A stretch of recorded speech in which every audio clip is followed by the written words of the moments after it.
Et bonsoir tout le monde, bonsoir à toutes et à tous et bienvenue dans ce nouvel opus de Coach Tamara, de Be Human. Maintenant tu peux enlever le mute, parce que comme ça on peut t'entendre. Bonsoir. Bonsoir. Bonsoir tout le monde. Bonsoir Laetitia. Bonsoir, bonsoir. Comment ça va Laetitia, ça va bien? Ça va très bien, toujours. Ça va, ça va. Et toi Tamara, ça va? Ça va toujours. Bon, ben voilà, avec moi ce soir, ma chère et tendre, comme d'habitude. Ça va chérie? Ça va et toi? Ça pouponne? Ouais, bonsoir tout le monde. Bon, a priori, on n'aurait pas avoir d'accident pendant l'atelier. On sait jamais, elle vient de manger, donc on sait pas. Hein? Comment ça va Gabrielle? Ça va, elle adore, elle est tranquille.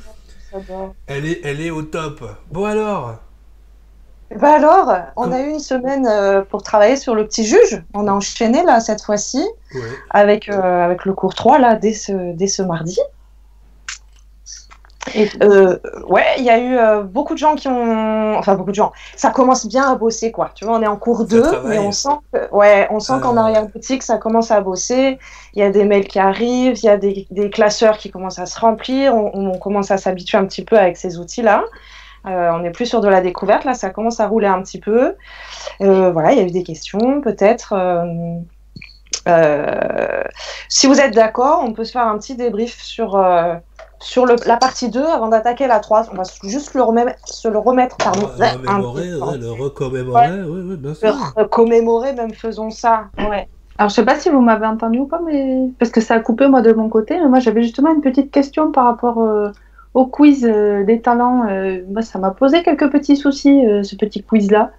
Ok. Euh, j'ai eu du mal à faire la différence entre me donner de la confiance et me dire oui, allez, vas-y, c'est bon, oui, tu peux mettre un 3 ou alors me dire oh non, mais tu te la pètes carrément, là, ça va pas du tout. Enfin, mon petit juge, il a été un peu récalcitrant là sur le coup. Ok, donc au moment où tu pointes l'exercice, tu sens que tu as un petit peu du mal, la réponse n'est pas si évidente que ça. D'accord. Ce que je trouve intéressant dans ta question, c'est cette notion un peu de je me la pète un peu, est-ce que je me la pète pas un petit peu? Oui. Euh, ouais, on va aller sur un petit peu de sémantique, parce que la réponse est quand même souvent dans les mots, hein. Vous allez vous habituer à ce Oups, vocabulaire qui est plus... C'était quoi? c'est rien, c'est moi. J'ai acheté un micro sur ressort, mais ça sert à rien, ça fait du Ça fait bruit quand chlong. même. D'accord, si ok. tu mets des coups dedans, chérie. Pardon, Ça, pardon. ça Je s'entend. suis désolé. Je vais de ce pas me flageller tel Landry du Lauson. Oh, mais... En tout cas, tant que tout va bien. Tant que tout va bien. Oui, donc en termes de sémantique, on va s'habituer, hein. Vous allez être habitué à faire attention aux mots, hein, ce qu'on a vu déjà dès les premières séances. D'ailleurs, à ce sujet, je voulais aussi vous le dire, pendant la formation, c'est pas du tout un hasard. Vous allez souvent m'entendre vous parler à la première personne, je. Alors évidemment, je suis pas en train de parler de Tamara Visconti dans toutes les anecdotes que je suis en train de vous raconter. Hein, on est déjà en train de déjouer les mécanismes de l'inconscient parce que si, pour vous expliquer quelque chose, vous apporter une information, je viens vous l'illustrer en vous incluant dans l'illustration. Donc je vais vous dire, ok, alors t'imagines, tu es en train de sortir de chez toi, puis tu vas rentrer dans le tramway, tu vas entendre une petite voix te dire, hein, si on prend le même exemple que la semaine dernière, Mm. la personne en face, elle peut écouter l'histoire et en même temps se dire ouais, mais non, moi je l'aurais pas fait comme ça, en fait, non, moi je suis pas comme ça, non, non, mais... D'accord. Donc à partir du moment où je vous inclus dans la formation que je vous transmets en mettant du tu, en illustrant mon exemple par du tu, l'ego se dit oui, on me parle, je suis là, qu'est-ce qui se passe? Eh ben non, moi c'est pas pareil. D'accord. Alors Mm. bien sûr, en faisant passer les messages avec du je sors du boulot, j'apprends à faire du vélo, j'ai 5 ans, j'ai machin. Vous allez les entendre ces petites histoires pendant la formation. C'est déjà une façon de parler directement à vos inconscients sans avoir la censure de l'ego qui va essayer de mesurer, filtrer, estimer, comparer, etc., etc. Donc, des petites astuces pour le langage et à quel point le langage est vraiment important. Donc là, dans ta question, ce que j'entends, c'est le côté prétentieux. Est-ce que j'ai peur d'être prétentieuse? Exactement. Ouais, qu'est-ce qui nous dit ce mot-là? Ça veut dire que je prétends à quelque chose, mais si je le prétends, c'est-à-dire que je suis pas sûre de moi. Ouais, je suis pas sûre. Alors je te prétends que, en fait, moi, je te déchire, je sais pas moi, en trampoline, je te bats, tu vois. C'est sûr que je te bats en trampoline. J'ai la prétention de te dire que je serai Mm. meilleure que toi en trampoline. Ok. Là, la notion de prétention, ça veut dire que je prétends, je donne l'information avant qu'elle puisse être expérimentée. Et vous m'entendez souvent dire d'expérimenter les choses, n'est-ce pas? Donc là, c'est vraiment ça. C'est-à-dire que la différence entre la prétention, si je prétends, ça veut dire que j'ai aucune idée sur le résultat. Ou si j'ai déjà testé, je me suis déjà testée en trampoline, je sais quel est mon niveau par rapport à mon ressenti intérieur. Et c'est là que je voulais en venir. Ouais, sur cette notion de prétention, on est dans une, quand même, on le verra vraiment en détail avec la maîtrise des émotions, on est dans une société.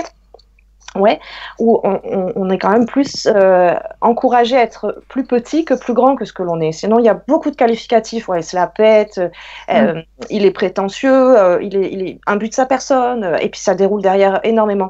On nous a quand même beaucoup appris à être un petit peu, à se réduire, hein, ne pas se mettre en avant, ne pas être vantard, ne pas. Il y en a plein des mots là, comme. Oui, tu vois ça? Ouais. Ouais, donc.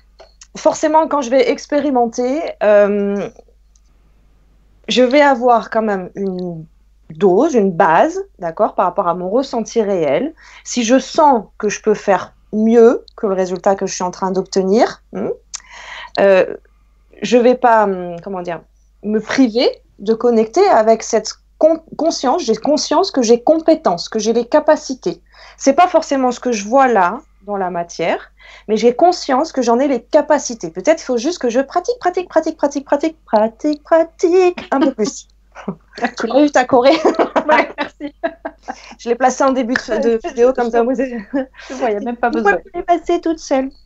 Est-ce que ça va là-dessus? Donc, si je prétends quelque chose, c'est bien que soit j'ai pas assez d'informations, soit je suis en train de jouer au poker, en fait. Ouais. Donc, moi, avec moi-même. J'ai l'impression d'être prétentieuse, c'est peut-être que j'ai juste pas les infos pour pouvoir me donner, pas un niveau, mais pour pouvoir noter, entre guillemets, le truc, quoi. Oui, c'est-à-dire qu'évidemment, je vais pas m'estimer, comment te dire. Je vais pas dire je suis la reine du trampoline si en fait j'ai jamais fait de trampoline. Là, je vais pas dire non plus je suis nulle parce qu'en fait je l'ai pas testé. Exactement, c'est ça, c'est vraiment dans l'expérience que je vais pouvoir mesurer. Non pas tant en fonction du résultat des autres, hein, mais vraiment par rapport à ce feeling-là, c'est-à-dire, est-ce que je peux connecter avec mes compétences, d'accord? Alors, c'est un exercice difficile, on est en début de pratique parce que je ne maîtrise pas encore mon mental qui me raconte plein de trucs, qui va me dire qu'en fait, je ne suis pas capable, que j'ai déjà essayé plusieurs fois. Comme l'enfant qui essaye d'apprendre à marcher et il n'y arrive pas du premier coup, il ne va pas se rasseoir en se disant « ouais, ben non, prochaine vie, hein, parce que là, cette fois-ci, j'ai bien essayé, ça n'a pas marché. » Donc, c'est vraiment en pratiquant que ça peut se mettre en route. Et au fil de ma pratique, parce que j'ai maintenu mes exercices, j'ai pu voir, parce que quand je suis à quatre pattes, je sens bien qu'il y a un truc là. Ouais, je sens bien que si je m'élève un peu, c'est pas évident, c'est pas facile. Pouf, j'ai tout le poids qui est au niveau de la couche là en plus. C'est pas évident, d'accord, mais je sens bien qu'il se passe un truc là si je me mets sur mes deux jambes. Ok, ça y est, j'ai validé l'expérience de marcher sur mes deux jambes. Et je sens bien que je peux même accélérer, me mettre à courir. Et puis je sens que waouh, il se passera un autre truc encore si je saute. Hop, si je sautille. Ok, donc tout ça, ce sont différents apprentissages qui nous permettent quand même d'avoir un point d'aiguillage personnel, pas par rapport aux autres. On n'en est pas à comment je cours par rapport aux autres. Là, dans ce quiz talent, c'est moi par rapport à moi-même. Donc, c'est vraiment, ok, comment est-ce que je reconnais que j'ai ces capacités-là? Soit parce que je les ai déjà validées par le passé, moi je sais que je suis la reine des cookies, c'est comme ça. Pas de la pour le prochain JO, ne me cherchez pas. Hein. Moi, je suis au trampoline. Voilà. C'est un défi que tu me lances. Oui. On va se prendre au trampoline. Il y a une petite question, excuse-moi, je te coupe. Benjamin qui te dit parfois, lors d'une situation, mon petit juge est endormi / indifférent, mais je vais avoir quelqu'un autour de moi qui va juger. Et là, j'ai du mal à ne pas rebondir sur ce jugement. Que faire? Est-ce que les trois passoires peuvent pas nous servir à ce moment-là ou est-ce que tu as eu des expériences où, bah non, là, je peux même pas dégainer mes trois passoires? Eh bien là, je sais pas, c'est à Benjamin de répondre. Oui, il y a un petit décalage. Je te dirai ça quand il est... Ouais, si on a une situation concrète là qui t'a bloqué, ou a priori les trois passoires nous servent quand même justement à pas basculer. Oui, Tamara? Ouais. Ouais. Bon, j'ai raté des bouts du dernier atelier, mais si j'ai bien compris, au dernier atelier, on était parti du principe que le petit juge va juger, et une fois qu'il a jugé, on fait le virgule « et ». Oui, On était parti de ce principe-là. Pour l'instant, on en est là. oui, Tu oui, vois. tout à fait. Donc, Là, si- là, dans- donc pour Hmm. moi, s'il y a quelqu'un qui juge, et que là, donc du coup, on est aussi dans le jugement, moi je dirais que c'est là qu'intervient le virgule « et ». Moi je l'ai fait cette semaine, c'est vachement bien, c'est très très bien. Super. Ah, c'est Ouais, super, c'est le virgule et. Oui, c'est vraiment bien. Parce que bon, je commence à prendre de la hauteur, à voir, tu vois, quand je suis négative, ou je le vois tout de suite. Mais le Mhm. virgule « et », ça permet vraiment tout de suite de revenir dans du positif. Moi j'ai beaucoup apprécié. Ça l'a apprécié, ce virgulé. Alors, c'est vrai il nous permet de très rapidement, waouh, se rebrancher avec la notion d'équilibre. Donc, un partout, balle au centre, c'est ce qu'on disait la dernière fois. Alors, j'ai une petite anecdote, moi, à vous raconter, l'histoire vraie, pendant cette semaine-là. Je traverse un centre commercial dans la ville de Montpellier qui s'appelle le Polygone. Bon, c'est un des centres de vie commercial, en tout cas, de la ville. Et j'entends, mais vraiment de loin, comme ça, deux dames en train de se parler, de se flatter, visiblement. Donc, moi, ça m'intéresse, hein, j'écoute. Elle dit, waouh, c'est ton chien, oh, qu'est-ce qu'il est beau. Et arrive de suite après, qu'est-ce qui te va bien. Je vous avoue que moi, je savais pas qu'un chien pouvait aller bien à une dame. J'ai découvert le concept, quoi. Ah oui, Et c'est des honnêtement- accessoires maintenant, les chiens. Hein. Tu les vois dans les sacs à main, devant les portes en paillasson. Alors, je dois vraiment faire peu de confesse, quoi. Là, mon petit juge, à l'intérieur, il savait plus. Là, il a eu 2 secondes à être perdu, c'est-à-dire, je savais pas si Elle j'avais... lui a dit que le chien était trop grand pour elle, quand même. Ouais, c'est ça. Je trouve que la couleur te va pas très bien quand même à la chaussure, quoi, parce que bon... Non, voilà, c'était une petite anecdote à vous partager. Je me suis sentie en difficulté à ce moment-là, parce que j'avais le petit juge, et il y avait rien qui sortait, mais c'était pas une neutralité spécialement bienveillante. C'était une neutralité un peu... on en est là. Donc je saurais pas mettre le terme. Mais bon, ouais, c'est bien, on continue à travailler, on T'étais continue en à... Timberland et t'avais un cocker avec toi, c'est ça? Pardon? T'étais en Timberland et il y avait un cocker avec toi. Il y avait un cocker, c'était super assorti, tu vois, c'était des trucs... Donc voilà, c'était la petite anecdote là-dessus. Il faut ce qu'on va garder vraiment sur ces expériences avec notre petit juge, mais justement, c'est ce discernement. C'est-à-dire que de façon intime, privée, on a vu la dernière fois avec un exemple au tribunal. Hein, je vous montrer l'exemple. Si le juge est réputé pour être coulant ou pour être un petit peu dur, la justice ne s'exprime pas pendant ce rendez-vous-là. Et on va ressortir avec, comme on l'a vu, un sentiment soit de chance, soit de malchance, soit de coup de poker, mais pas le sentiment de justice. Donc si je cherche à être juste avec moi-même, ce petit juge-là, le fait de continuer à l'éduquer, hein, là on va découvrir de quoi il a été alimenté, ce petit juge, avec notre cours sur les 5 messages aujourd'hui. Continuer le travail, bien sûr, continuer le travail. Alors, il y en a qui peuvent avoir le sentiment, là c'est encore le début, hein, de dire « Ah, il y a tellement d'outils, je ne sais plus comment faire ». Bon, c'est exactement comme une garde-robe, je ne vous demande pas de tous les porter en même temps. On est en train de découvrir différentes, tout un panel, d'accord, une boîte à outils, hein, ça s'appelle comme ça, donc il y en a plein dedans, pardon. Mais l'idée, c'est que vous puissiez en trouver un qui vous est à l'aise, qui vous a servi. Donc ces retours sont précieux, que ce soit dans le classeur, vous offrir un temps, un rendez-vous avec vous-même à remplir vos retours, ça vous permet aussi d'ancrer les outils parmi ceux qui vous sont proposés, qui vous sont les plus faciles ou les moins faciles. Je vous préconise quand même de persévérer un petit peu, parce que ces outils, je vous les ai choisis quand même sur mesure, on va dire, pour cette formation. Okay, donc, a priori, vraiment, ils sont adaptés à tous, hein, du 99,9. Ok, d'accord. Donc, sur ce sentiment d'équité avec soi-même, je vous donnerai juste un dernier exemple, si c'est ok pour le cours sur le petit juge, puis ensuite on passe au niveau 3, de façon... moi avec moi-même. Donc on l'a vu sur l'extérieur avec l'exemple au tribunal, moi avec moi-même, quel que soit mon métier, ma fonction, que je sois en train de réfléchir à moi-même en tant que maman, en tant que secrétaire, en tant que n'importe, d'accord? Donc je suis en train d'estimer, donc de faire appel à mon juge intérieur. Si mon petit juge intérieur est dur avec moi, comme on l'a vu pour la justice, qu'il soit dur ou qu'il soit... à me vendre des pâquerettes à mon insu, quoi, à me mettre des illusions plein les yeux, hein, à me bisounourser, là. Le point commun, c'est que pour tout le monde, dans ces cas-là, je ne vais pas en tenir compte de ce juge. parce que je sais qu'il n'est pas équilibré. Donc, même s'il est un peu trop dur ou même s'il est un peu trop coulant, je vais l'écouter, je vais le subir, mais je ne vais pas valider son jugement. Donc, ça ne peut même pas m'aider à faire grandir ma confiance en soi. D'accord ? Si, à la fin de ma journée de travail, j'ai mon petit juge qui vient me voir en me disant « Hey, good job, on a bien bossé, ça a été une super bonne journée. » Et que je connais justement cet sentiment de justesse avec moi-même, quand mon juge va m'apporter cette information, je vais pouvoir le checker en disant « Hey mec, hein, bonne équipe, on a bien bossé aujourd'hui, on peut être content de nous. » Hein, du coup, on va s'offrir un petit truc sympa pour ce soir. Maintenant, si mon petit juge, pendant que je suis en train de réfléchir à ma journée, vient me voir en me disant on n'y est pas. Mais je peux lui faire aussi confiance et dire merci mec, ouais, c'est bien le sentiment que j'avais, du coup je vais pouvoir rebosser un peu là-dessus. Vous voyez l'idée ?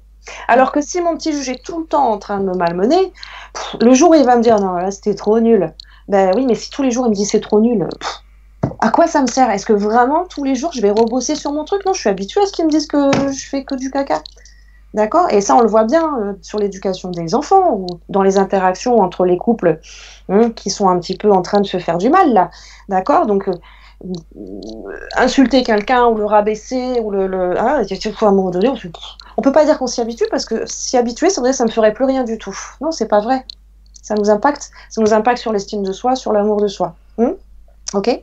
Donc, l'idée, c'est ça, c'est de continuer à le travailler avec ce virgule « et », avec les 3 passoires quand c'est un petit peu trop tentant, monter dans la légèreté. Il y a la notion de moquerie, par exemple, d'accord ? Où on peut dire « Ah, ça va, c'est pour rigoler, si on peut plus rire de rien. » Bon, ouais, la moquerie, c'est ok, ça peut passer. Essayer de sonder vraiment si on est dans l'entertainment ou si on est dans la médisance. Il y a quand même pareil, on pourrait se poser la question, c'est quoi la frontière entre les deux ? Prenez conscience que se moquer d'eux, ça envoie de toute façon la vibration de je te prends pour le dindon de la force à ton insu. Et c'est le à ton insu qui est problématique. Parce que bien sûr qu'on peut rester dans une vibration haute en allant exprimer, par exemple, machin, de façon bienveillante. Ouais. Donc ce ne sera pas de la moquerie mauvaise, quoi. Je ne sais pas comment vous séparez les deux. Ça va là-dessus ? Oui, c'est la petite vanne, voilà. La petite vanne entre copains et après, elle est... Ouais.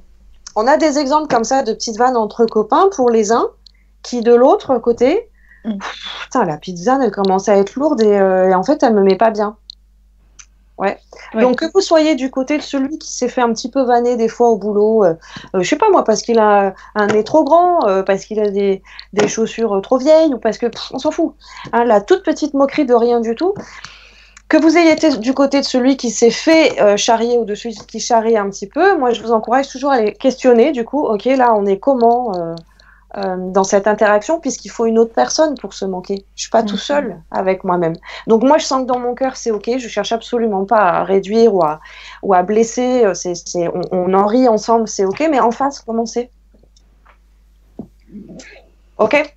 Ok, pour être bien complet sur ce petit juge. Bon, allez, on se met au boulot. Est-ce qu'il y avait d'autres questions sur le petit juge 2 ou est-ce qu'on passe aux 5 messages contraignants ? Benjamin a juste apporté une petite précision en disant merci Tonia. Oui, j'ai utilisé le virgule et également. Ouais, félicitations à vous. Ça bosse. C'est trop bien. C'est trop bien. Allez, on passe au 3. Piouf.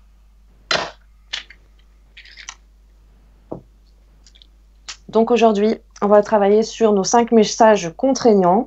Comme je vous l'expliquais, c'est ce qui alimente fortement notre petit juge. Donc maintenant que j'avais commencé à le découvrir un peu mieux, à l'appréhender, ce petit personnage dans notre classe, on va voir de quoi il s'est alimenté sans qu'on s'en rende compte, d'accord, pour être mieux armé pour le travailler. Ok. Letty Maletti ? Oui. Est-ce qu'il y a tout qui s'est affiché de ton côté pour nous lire ça ? Non. Non, il faut que tu partages ton écran, madame. Mais il n'est pas partagé, mon écran ? Non, depuis tout à l'heure, on te voit, toi. Un gros plan. D'accord. Alors, c'était pas désagréable.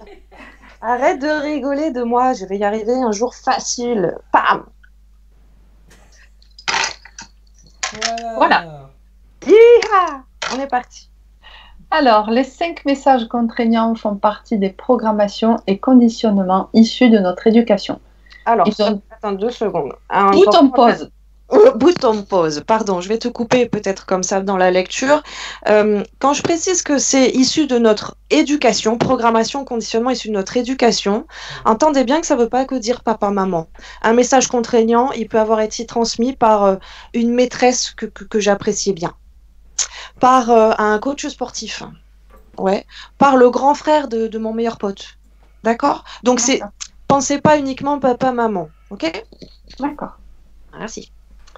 Ils ont une influence directe sur notre façon d'interpréter et d'interagir avec le monde. Dans cette catégorie, les messages contraignants sont même très forts. Ils alimentent nos croyances limitantes sournoisement, tapis dans l'ombre de notre inconscient et activent le stress lorsqu'elles ne sont plus nourries. Ouais. Bonne nouvelle. Alors, on va s'arrêter pour après. Ouais, on s'arrête un peu là pour vraiment comprendre les incidences de ces messages contraignants. Ils alimentent nos croyances limitantes. Alors, une croyance limitante, c'est justement « je suis » et puis je vais me réduire. D'accord ? Je me souviens de l'exemple d'un client que j'ai accompagné il y a quelque temps de ça, qui disait « Ok, moi, je suis pas du tout productif le matin. J'arrive pas à travailler le matin. Moi, je suis pas bien productif le matin. » D'accord ? Ça, c'est une croyance limitante. Dans le sens où, même si ça va super bien pour lui dans sa vie, s'il a ses heures de sommeil, tout va bien, il s'est conditionné à force, et puis sur cette croyance que de toute façon, il n'était pas doué. Donc même il pouvait accéder dans le champ des possibles, dont on a commencé à parler, à cette capacité-là, il ne la fait pas descendre dans sa réalité, parce que lui-même la court-circuite. Donc il ne va pas la provoquer. C'est ça une croyance limitante, d'accord ? D'accord, donc en fait, même si cette personne-là avait toutes les clés en main pour être super productif le matin, du moment qu'il partait du principe que lui n'était pas productif, le matin il faisait rien de bon. Il forçait pas trop. Oui, c'est ça. Il va de toute façon donner raison à cette croyance-là. Elle s'auto-valide, les croyances. C'est leur système. Elles s'auto-valident. Donc, on pourra faire un truc exprès sur les croyances parce qu'il y a beaucoup à dire. Là, ce qui nous intéresse, c'est vraiment, c'est quoi le problème avec nos messages contraignants ? C'est ça. C'est qu'ils alimentent nos croyances limitantes. Vous allez voir les messages en détail tout à l'heure. Et du coup, ils activent le stress. Quand elles sont plus nourries, ou dans ce cas-là, dans cet exemple que je vous ai donné, là du coup c'est le matin, ce mec-là il a trouvé un job, il travaille sur les marchés super tôt, etc. Donc il faut qu'il soit productif et opérationnel les matins, et il va être en stress tous les matins. Parce que lui, dans sa croyance, de toute façon, il n'est pas productif le matin. Ok ? D'accord. Donc source de stress vraiment très très présente, les messages contraignants, on va le voir. D'accord. Donc du coup, bonne nouvelle. Ouais. Les messages contraignants n'échappent pas aux lois de l'univers. Tout à son contraire. À nous de trouver ici encore notre juste milieu. Ok. Donc c'est ça qu'on s'en vient faire. On va réaliser un scan. Ok. Pour voir un petit peu, mettre en lumière justement les différents messages contraignants et voir surtout s'ils ont un impact sur nous ou pas. Donc voilà le petit test qu'on va se faire. En direct, on est à nouveau sur un petit test comme sur la plage. Donc, on va le lire pour les personnes qui prennent en audio. Il y a on est sur le principe, vous savez, du presque toujours, souvent, d'ordinaire oui, parfois, presque jamais. Si vous avez déjà répondu à des sondages, vous connaissez un petit peu ça. Ok, donc on a des notations. Donc, presque toujours, à une question qui vous sera posée, vous pouvez noter 5 points. Souvent, 4 points. D'ordinaire, oui, 3 points. Parfois, 2 points. Et presque jamais, 1 point. D'accord ? Donc, si vous pouviez vous le noter dans un petit coin de feuille, ça m'évitera de vous relire à chaque fois ces mêmes cotations. Ok. Pour certaines questions, il y a des propositions différentes et dans ces cas-là, on vous les lira. D'accord ? Donc là, on va juste lire les questions. Donc, je tiens à préciser, on va pas faire des quiz psychotests sur la plage pendant toute la formation. Je crois que c'est le dernier. Parce qu'ils sont tombés les deux à la suite des autres, mais voilà. Be-Human Biba. Ouais, Be-Human Biba, ouais, c'est ça. Ok. Est-ce que tu te sens, Letty, de faire la lecture de ces. Donc là, vraiment, on fait que poser les questions. Quand tu as des propositions particulières, tu le leur donnes. Et puis sinon, on reste sur le presque toujours égal 5, souvent 4, d'ordinaire, oui, 3, parfois 2, presque jamais 1. Vous allez avoir une quarantaine de questions. Je vous préconise de noter le numéro de la question 1, et ensuite vous mettez votre chiffre, votre réponse, d'accord, en chiffres. Puisqu'ensuite, on va avoir besoin des numéros des questions pour pouvoir chercher les résultats. D'accord. On est parti. Pour prendre une décision, quelle quantité d'informations aimes-tu avoir? Presque la totalité 5, la plus grande partie 4, une quantité suffisante 3, une quantité modérée 2, une petite quantité 1. À ton avis, pleurer est-il une faiblesse? Oh oui, j'en suis fermement convaincue. 5. Oui, je crois. 4. Bof. 3. Non, je ne crois pas. 2. Non, je suis convaincue du contraire. 1. Ressens-tu de l'irritation lorsque les autres sont lents? Donc là, on retombe sur les codifications de tout à l'heure. Donc presque toujours 5, souvent 4, d'ordinaire, oui, 3, parfois 2, presque jamais 1. Te sens-tu tenu d'aider les autres? Question 5. Fais-tu des efforts pour atteindre tes objectifs?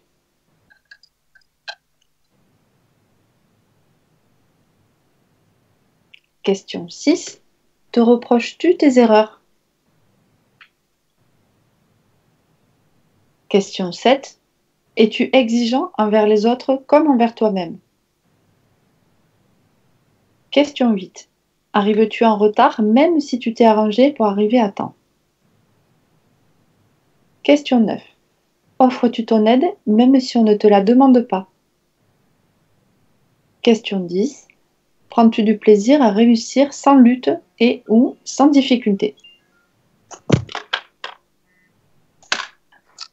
Alors, pour celle-ci, pour la question 10, on a un petit changement dans les intitulés. Donc, presque jamais. Pardon, j'avais pas vu. Parfois 4. D'ordinaire, oui, 3. Souvent 2. Et presque toujours 1. On inverse, en fait, sur celle-ci. OK.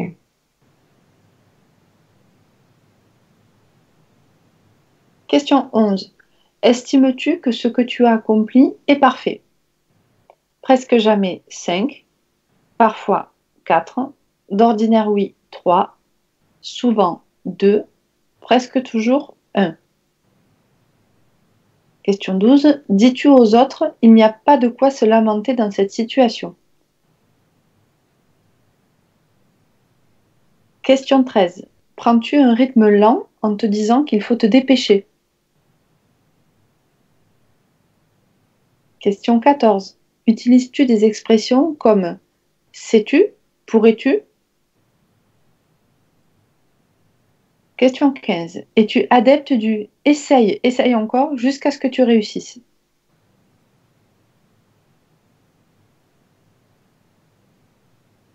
Question 16. Vérifies-tu plusieurs fois les paroles des autres de crainte d'une erreur? Question 17. Te sens-tu mal à l'aise à cause de tes faiblesses? Question 18. Quelle est ta réaction lorsque tu dois attendre? J'ai horreur de cela. 5. Je n'aime pas cela. 4. Je n'aime ni ne déteste. 3. J'aime. 2. J'adore. 1. Question 19. Attends-tu que ton interlocuteur ait fini de parler avant de prendre la parole? Presque toujours. 5. Souvent. 4. D'ordinaire oui. 3. Parfois 2, presque jamais 1. Question 20. Te détends-tu? Fais-tu une pause lorsque tu en as l'occasion?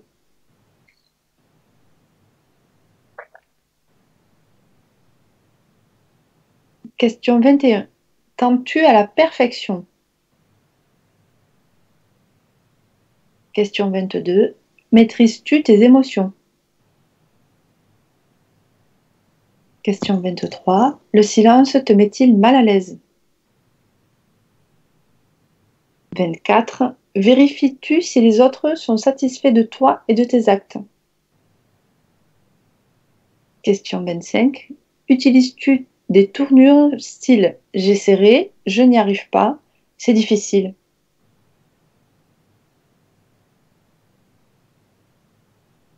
Question 26.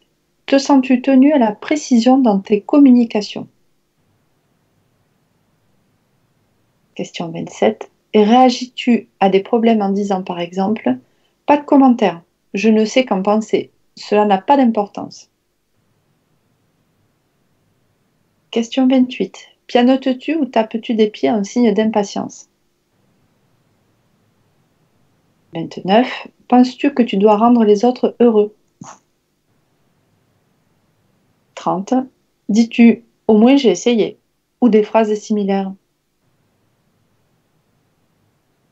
Question 31. Dis-tu par exemple cela n'est pas tout à fait exact, voici une autre proposition? 32. Tiens-toi droite, te souviens-tu encore de cette remontrance? Remets-tu à plus tard pour ensuite te dépêcher à la dernière minute? Question 34. Penses-tu qu'une tâche n'a de la valeur que si celui qui te l'a confiée l'approuve? Question 35. Préfères-tu le combat à la victoire, la chasse à la prise? Question 36. Penses-tu qu'une critique est une preuve d'incompétence? Question 37. La vie est une leçon qui coûte cher et où l'on doit se débrouiller seul. Question 38. Plus tu es bousculé, plus tu te sens fort et efficace. Question 39. Sais-tu dire non sans être gêné? Question 40. T'arrive-t-il de ne pas te sentir à la hauteur? Ouais, merci. Ça va? Ça n'a pas été... C'était un effort d'acteur, je vous dis même pas. Ok. Alors, pour ceux pour qui ça a été peut-être un petit peu trop vite, pas de panique, on va avancer sur ce cours-là. Vous pourrez toujours voir en replay, prendre votre temps pour faire les réponses. Mais j'ai envie de vous dire, la spontanéité, le fait de devoir répondre assez rapidement sans trop réfléchir, c'est pas mal non plus. Gardez-les peut-être ces toutes premières réponses à chaud comme ça en direct. Ok? Donc, maintenant, ce qui va nous intéresser, c'est qu'on va voir plus en détail les résultats. On y va. T'as vu, maintenant, je maîtrise le... Alors, pour les résultats, eh bien, comme je vous le disais, on va reporter les chiffres correspondant aux réponses dans la case de chacune des questions. Donc ici, à l'écran, on a un tableau. Donc, pour obtenir notre total en soi parfait, on va additionner les résultats des réponses obtenues aux questions numéro 1, 6, 11, 16, 21, 26, 31 et 36. Ok, en gros, toutes les 5 questions, vous êtes sur un autre message. D'accord? Donc, sur le Sois fort, évidemment, on va totaliser les réponses aux questions 2, 7, 12, 17, 22, 27, 32 et 37. Pour le dépêche-toi, on va additionner les réponses obtenues aux questions 3, 8, 13, 18, 23, 28, 33 et 38. Pour Fais-moi plaisir, on va comptabiliser les réponses aux questions numéro 4, 9, 14, 19, 24, 29, 34 et 39. Et enfin, pour le message contraignant, fais un effort, on va totaliser les réponses des questions obtenues aux questions numéro 5, 10, 15, 20, 25, 30, 35 et 40. Keen, Et Kin. Ben, voilà, tu vois, j'ai dit le numéro complémentaire, j'ai failli dire kin, mais je me suis dit, suivant d'où les gens viennent, ils vont peut-être pas comprendre le kin. Kin, c'est dans le sud? Mais en tout cas, c'est quand on joue au loto, mais Ouais. sur les Ah Ça oui, sent- c'est qu'au sud, c'est qu'au sud. C'est que ce moment social. Ah, Tam, tu attends, m'entends? excuse-moi, je te coupe, mais c'est que Tam sur le chat, apparemment, il y a des gens qui nous entendent plus. Ah bon? Ouais, c'est ce que j'allais te dire là. Cyril est allé voir. Apparemment, c'est revenu. On a un petit problème de réseau. Ok. Donc, on t'a pu entendu là sur un peu moins d'une minute. Ok. Donc là, ce qui nous intéresse, Rewind. Ce qui nous intéresse, c'est de totaliser, de mettre en lumière les messages contraignants qui sont on va certainement pas y répondre ici et maintenant pendant le live. Ce sont des choses qui sont très personnelles, très intimes, qui vous sont proposées. Comment cela se traduit concrètement? Bien intéressant de te questionner, puisque tu vas découvrir, ou redécouvrir, si tu les connais déjà, les différents messages contraignants avec les caractéristiques de la personne.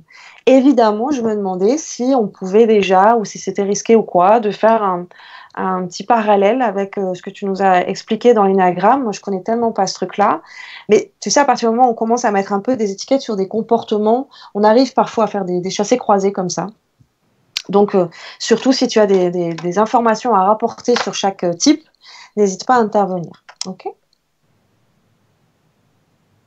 Alors là, c'est moi qui vous entends plus du tout. Oui, mais là, j'ai l'impression que ça bug encore parce que. Ouais, ça a bugué un petit peu. Ouais. Ouais, c'est un problème de la connexion internet ici. D'accord. Donc voilà. Et je peux pas arrêter le modem parce que si j'arrête le modem, ça coupe toute l'émission. Voilà. Donc voilà. Donc là, il faudrait que je relance le modem, mais il faudrait voilà. Donc là, ça a l'air d'être reparti, donc on peut y aller. C'est reparti en direct? Ouais? Oui, c'est reparti. Ok. Du coup, Tonia, je sais pas si tu m'avais entendu te... Je t'ai entendu l'énagramme, donc j'ai supposé que tu me parlais à moi, mais ça, comme ça, Oui. j'ai coupé un tout petit peu avant.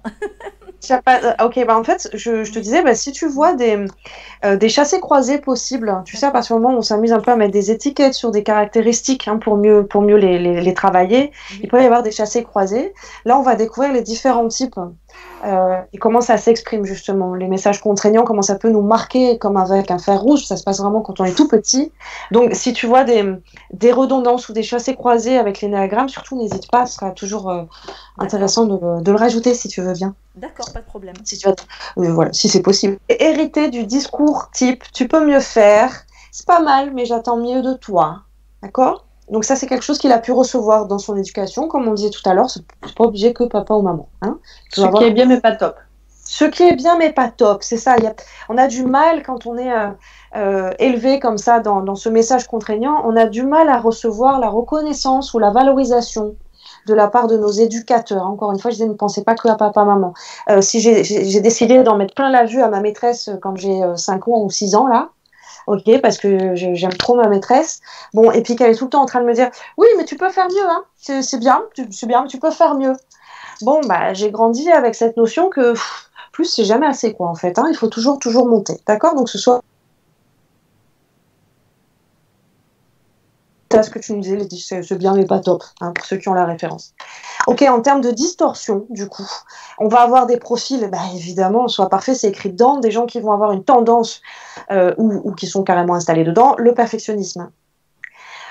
Comme incidence, on a la notion d'insatisfaction et d'exigence. Ouais.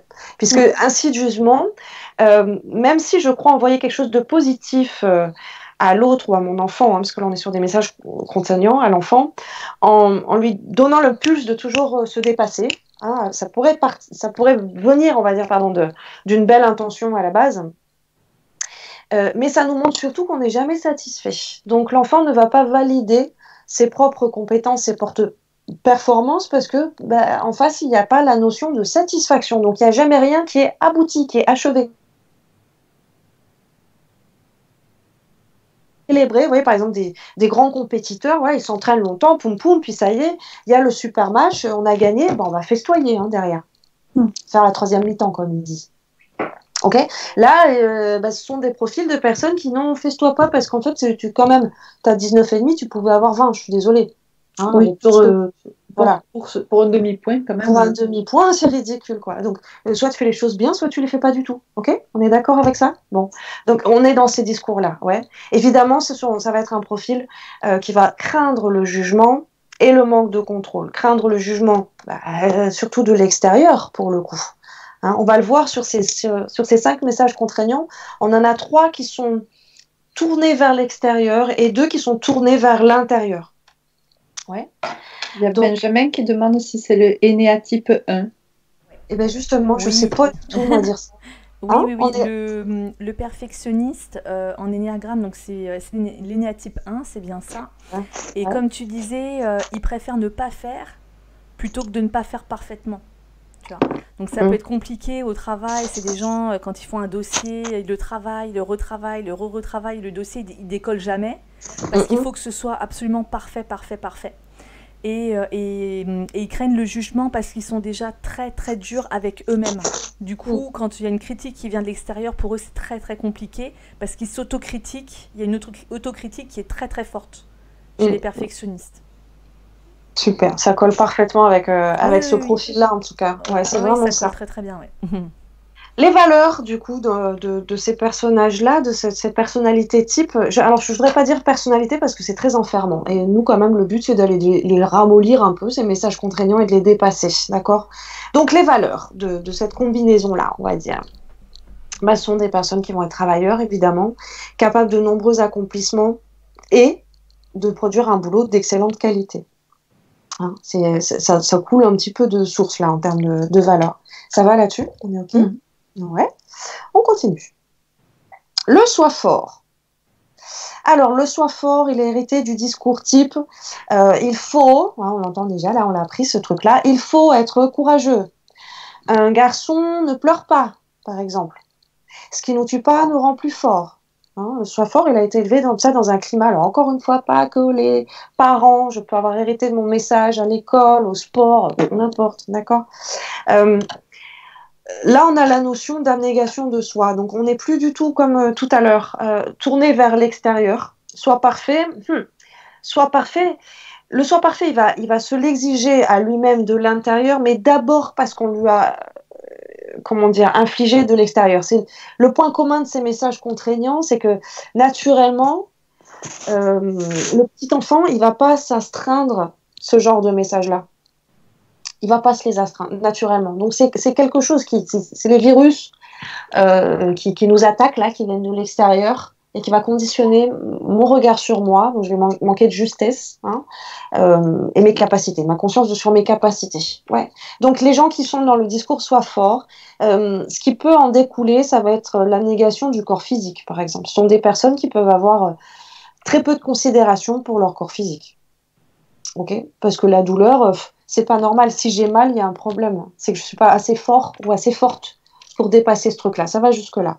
En termes de distorsion, évidemment, le soi fort va éviter de montrer ses émotions parce que c'est considéré comme une faiblesse très souvent. D'accord? Il pense devoir se débrouiller seul. Donc là, on n'est même pas sur est-ce que je peux pas, est-ce que j'en suis capable. Pour lui, c'est un devoir pour le soi fort de se débrouiller seul. Toute autre façon de faire serait du coup un aveu de faiblesse. Hein. Si je ne sais pas faire tout seul, ça veut dire que je ne suis pas capable. Il a tendance à être rigide, tu m'étonnes, avec un discours intolérant, méprisant envers ceux qu'il considère comme des faibles. D'accord? Donc ça, c'est important. C'est-à-dire que, un peu comme on l'a vu sur ce premier profil de soi parfait, où je m'inflige à moi-même, je suis mon premier bourreau. Là, on est sur un profil où, vis-à-vis de l'autre, je peux me montrer comment on est. Le soi fort vis-à-vis des personnes qu'il envisage comme étant des personnes faibles, et en fait, il les fréquente même pas. C'est les alphas. Il les fréquente même pas forcément. D'accord? Ou alors, ça va pas être très joli, quoi. Le résultat. Est-ce que ça vous parle assez, ça? Ouais. Oui. Tu m'entends, Tam? Parce qu'il y en a toujours, évidemment. Ce sont des personnes qui vont être super résistants à la pression. Ce que je vous disais un petit peu plus haut, des conditions physiques souvent très bonnes aussi, au niveau du corps. Hein. Doués pour trouver des solutions, c'est gérer les situations de crise. Alors, je me fais reprendre là. Pour être un tout petit peu plus précise, résistant à la pression et dans le corps physique, je suis pas en train de dire qu'ils vont développer, que l'abnégation de soi nous permet de développer une plus de robustesse dans le corps physique. Je suis pas en train de dire ça, hein, parce que ça pourrait être compris comme étant un manque d'amour de soi, hein, de pas se prendre en considération, et c'est vraiment le cas. Par contre, le soi fort, c'est pour vous dire, c'est pas une gnognotte, quoi. Donc, s'il va se couper le doigt avec une feuille de papier, il va pas partir aux urgences quand même. Ouais. Il lui manque justement de l'amour de soi pour pouvoir se soigner, se chérir, se guérir, prendre soin de lui. Ouais. Mais il a cette résistance voilà, naturelle de ce côté-là. Il est doué pour trouver des solutions, puisqu'il ne peut pas y avoir de problème. S'il y a un problème, c'est que c'est moi qui ai des failles. Moi qui ne suis pas assez fort pour trouver la solution. Il sait évidemment gérer les situations de crise, puisqu'avec son soi fort, il est la personne sur qui on peut compter en cas de crise. En tout cas, dans sa tête, il le vit, il le ressent comme ça, puisque c'est moi le fort, c'est moi l'alpha. Bon, bah, s'il y a un problème, je vais devoir gérer tout le monde. Ok? Ça va là-dessus, sur ce profil. C'est celui qui dit aux autres, bon, tu te calmes, il y a une solution, on va faire comme ci, on va faire comme ça. Dans les films d'horreur, c'est lui qui se trouve la sortie pour échapper aux méchants. Ouais, il peut être considéré comme quelqu'un qui n'a pas trop d'émotions sur le coup, par exemple. Hein. Il ne faut pas prendre une maîtrise des émotions comme ce qu'on a bien marqué ici, il évite de montrer ses émotions. Ça ne veut pas dire qu'il les maîtrise. Hein. Ça, c'est hyper important. Quelqu'un qui ne montre pas ses émotions, ça ne veut pas dire qu'il maîtrise. Ça veut dire qu'il est dans une forme de contrôle. Il va se le prendre en boomerang dans la tête. Hein. D'accord. Et le soir, qu'est-ce qui se passe? Pardon, il y a Benjamin qui demande du coup si c'est un énéatype 3. J'attendais pour intervenir. Oh, pardon, excuse-moi. Bon, non, je t'en prie, j'attendais que tu termines. Alors, moi, je dirais pas l'énéatype 3, mais c'est un énéatype qui ressemble, Benjamin, à l'énéatype 3. Ça me fait plutôt penser à l'énéatype 8. L'énéatype 8, c'est le leader. Sa peur, c'est la peur de la faiblesse. Donc l'énéatype 8, il ne supporte pas les injustices, il va avoir tendance à protéger les faibles parce qu'il ne supporte pas en fait toutes les formes de faiblesse, il ne supporte pas. Il va toujours montrer qu'il est fort, c'est des gens qui font des sports extrêmes, qui poussent beaucoup, ils veulent montrer qu'ils sont forts en fait. Ils veulent prouver qu'ils sont forts, donc ils ne montrent pas leurs émotions. Ce sont des leaders, donc c'est des gens qu'on vient chercher spontanément pour prendre le lead. Ils savent gérer. C'est ce côté-là, en fait, je pense, qui t'a fait penser aux 3 Benjamin. Mais moi, je dirais plutôt l'énéatype 8. Voilà, le leader. Alors, jamais de faiblesse. Oui. Ouais, puisque là, on est sur la caractéristique. De voir à quel point ça nous impacte à l'intérieur de nous. Le soi fort... pour essayer de le reconnaître en chacun de vous. De toute façon, vous avez les notes qui vous ont été, que vous êtes vous-même attribuées, pour en prendre conscience. Mais dans le rapport à soi, le soi fort, il n'a pas forcément comme ça, comme l'énéagramme 8, peut-être le besoin de le montrer à l'extérieur. Ce qu'il faut comprendre, c'est à quel point ça le malmène à l'intérieur. On est sur les messages contraignants, sur cette notion vraiment de « ça me grignote du dedans ». Ce que je veux dire par là, c'est que... c'est en ça que l'humain est super subtil, donc on peut faire des chassés-croisés, voir des similitudes, des ressemblances, j'adore. Sur ce profil-là, si on peut parler d'un profil, mais du coup, cette distorsion-là, ou cette blessure-là, ce conditionnement-là, sur ce conditionnement-là, lui avec lui-même, il peut avoir, tu vois, cette énergie du soi fort, et avoir un gabarit de petite souris. Moi, j'en ai en cabinet, du soi fort ou de la soi forte. Tu as des petits bouts de nélettes, on va pas avoir forcément démonstration de force vis-à-vis de l'extérieur. Par contre, on s'astreint à soi-même dans chaque message contraignant, ce que tu disais par rapport au petit juge. Le perfectionniste est d'abord extrêmement dur avec lui-même. Donc le soi parfait qu'il est vis-à-vis des autres, il est d'abord très fort avec lui-même. Là, c'est pareil, tu vois, on a cette même notion à bien garder en conscience que parce qu'il peut y en avoir qui nous écoutent, ils disent moi je suis un super soi fort, pourtant non, je suis pas bodybuildé, je suis pas machin, et non, c'est le rapport à soi.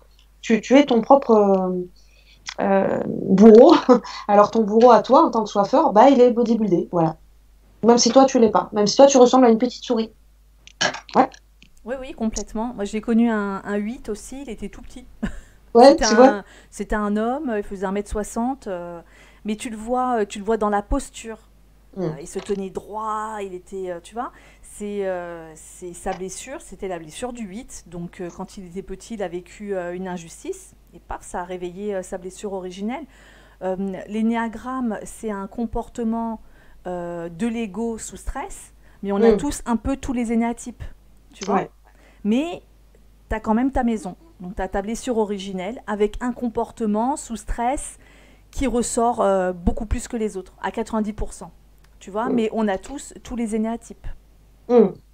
Oui, du coup, attends, je pense à un truc, dis-moi si c'est OK pour toi, puisque là, on est en train de voir qu'est-ce qui va alimenter le stress. Donc ça, est-ce que tu le vois dans le même sens que moi? C'est-à-dire que là, ça nous permet de mettre en lumière peut-être, oui, qu'est-ce qui alimente mon stress? Parce qu'on a vu que les messages contraignants sont vraiment, ils alimentent mes conditionnements et mes croyances limitantes. Et donc, ça serait assez logique que si j'ai un portrait là, en soi fort, une distorsion en soi fort, que derrière, je me retrouve dans l'énéagramme, dans l'énéatype 8. Ça serait super logique, en fait. Oui ou pas? Tu me l'as refait. Puisque, ouais, là, en fait, avec les 5 messages contraignants, on est en train de découvrir un petit peu qu'est-ce qui alimente le stress. Oui. Donc, ça serait assez logique que si dans mon résultat, là, sur les 5 messages contraignants, je tombe soit fort en dominance, ouais, ce serait assez logique que derrière, en énéatype, je sois dans ceux que tu as nommés. Oui. Après, il y a... Oui, je comprends. Après, il y a 9 énéatypes. Oui. Et toi... 5 messages contraignants. On est sur 5 messages contraignants. Mais en énéagramme, tu te construis donc, avec ta base et tu as aussi tes ailes. Par exemple, je suis énéatype 2, j'ai une aile en 1, une aile en 3. Tu vois? Après, il y a les flèches. Par exemple, moi, je suis énéatype 7, ok? Donc c'est l'épicurien. Et j'ai une flèche en 1, le perfectionniste. Ça veut dire que, par exemple, quand je suis sous stress, j'ai ma flèche en 1 qui va s'exprimer. Donc là, par exemple, j'avais un nouveau poste de manager. Et ben, je suis devenue, on aurait dit, une perfectionniste. Quelqu'un qui ne connaît pas mon profil aurait pu me prendre pour un 1. Tu vois, parce qu'on a des flèches. Donc, on se construit avec notre base, avec nos ailes, avec nos flèches. Donc, tu vois, il y a tout un tas d'énéatypes qui interviennent, qui se croisent. Yeah. Tu vois, tu n'es pas juste dans un profil. Donc les 5 profils que toi, tu es en train de présenter, ils peuvent aller sur tous les énéatypes, même s'il y a plus d'énéatypes. Tu comprends ce que je veux dire? Oui, je comprends. Les 5 peuvent aller se brancher sur les 9. Ok. Tu vois, voilà, c'est ça. Exactement. Tout pile. Ouais. J'ai besoin de rentrer mon os encore là-dessus. Ouais, je vois des trucs, j'arrive pas trop à les... Parce que c'est encore frais. Du coup, quelqu'un qui est 8 qui a un énéatype 8, il va se retrouver beaucoup dans ton soi fort. Mais moi, je suis 7, j'ai une aile en 8 qui est forte. Bah, je me retrouve aussi dans le soi fort. Tu vois? Oui, après, j'imagine qu'il y a ce côté-là aussi. Enfin, je pense que ça dépend un petit peu des résultats obtenus. Il y a des gens pour qui, vraiment, il y a un message qui va être super, vraiment, qui va ressortir très, très fort. Après, à partir du moment, tu vois, on a cette nuance-là aussi, à partir du moment où on a cette cotation de 25 qui nous montre, bon, là, clairement, ce message, il a une incidence sur toi. Mais évidemment, on les a tous, hein. On les a tous à plus ou moins grande, distorsion, mais on les a tous, ces messages. Ouais. Le message dépêche-toi. Ouais, c'est ok? Ça va? On avance. Allez, on continue sur celui-ci. Le message dépêche-toi, j'en connais qui sont dans le message dépêche-toi, on les reconnaît, ceux-là aussi, on les voit, hein, qui font les petits lapins d'Alice. Donc, ils sont hérités du discours type arrête de traîner, tu es trop lente, va plus vite, me fais pas attendre.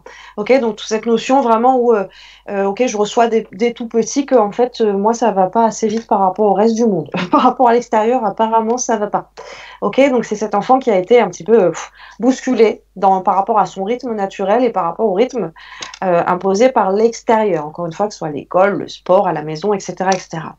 Donc en distorsion, on va avoir une personnalité, une personne qui peut avoir une tendance à être agitée et impatiente, qui se met beaucoup de pression pour en faire toujours plus, qui s'ennuie facilement, qui préfère la rapidité à la qualité, qui prend en charge plus que ce qu'il ou elle peut faire. Ça, c'est un trait de caractéristique assez visible, d'accord, du dépêche-toi. Une des incidences de ce message contraignant, c'est que je vais me surcharger. Il faut que je le maintienne en vie, ce message contraignant. Souvenez-vous, une croyance, elle s'auto-limite. Elle s'auto-nourrit, pardon. Une croyance limitante s'auto-nourrit. Donc, je vais m'assurer d'être en permanence, hein, comme on dit, c'est même si c'est pas bon pour moi, si c'est familier, c'est ce qu'il y a de plus cocooning, c'est là où j'ai mes habitudes, donc c'est là où j'ai ma zone de confort. Bon, si j'ai été élevée dans un message où ça me crée comme ça une notion d'impatience, de stress, de notion de rapidité, de timing, ok, ben, même si c'est très inconfortable pour l'être humain, ces gens-là, bah, c'est leur zone de confort. Donc, prendre plus de boulot que ce que je suis capable de faire, ne pas utiliser de timer, d'agenda, de repères dans le temps, parce que en fait, c'est bon, j'en ai pas besoin, je sais, bah oui, mais au final, il n'y a rien qui avance vraiment, ou alors dans des conditions au secours. Moi, il y a des personnes, juste de les regarder, je suis fatiguée. Dans ce créneau-là, dépêche-toi, il y a beaucoup d'énergie tout le temps, et avec tout le temps le sentiment d'être débordé, d'être en retard. Ce sont des personnes qui, même quand c'est large, il faut qu'ils entretiennent un petit peu. Il faut qu'ils entretiennent, qu'ils trouvent leur zone de confort. Hein. Si on a le temps, c'est pas confortable. Alors que si je suis en retard, si je suis à la bourre, là je connais bien. Là d'accord, ouais.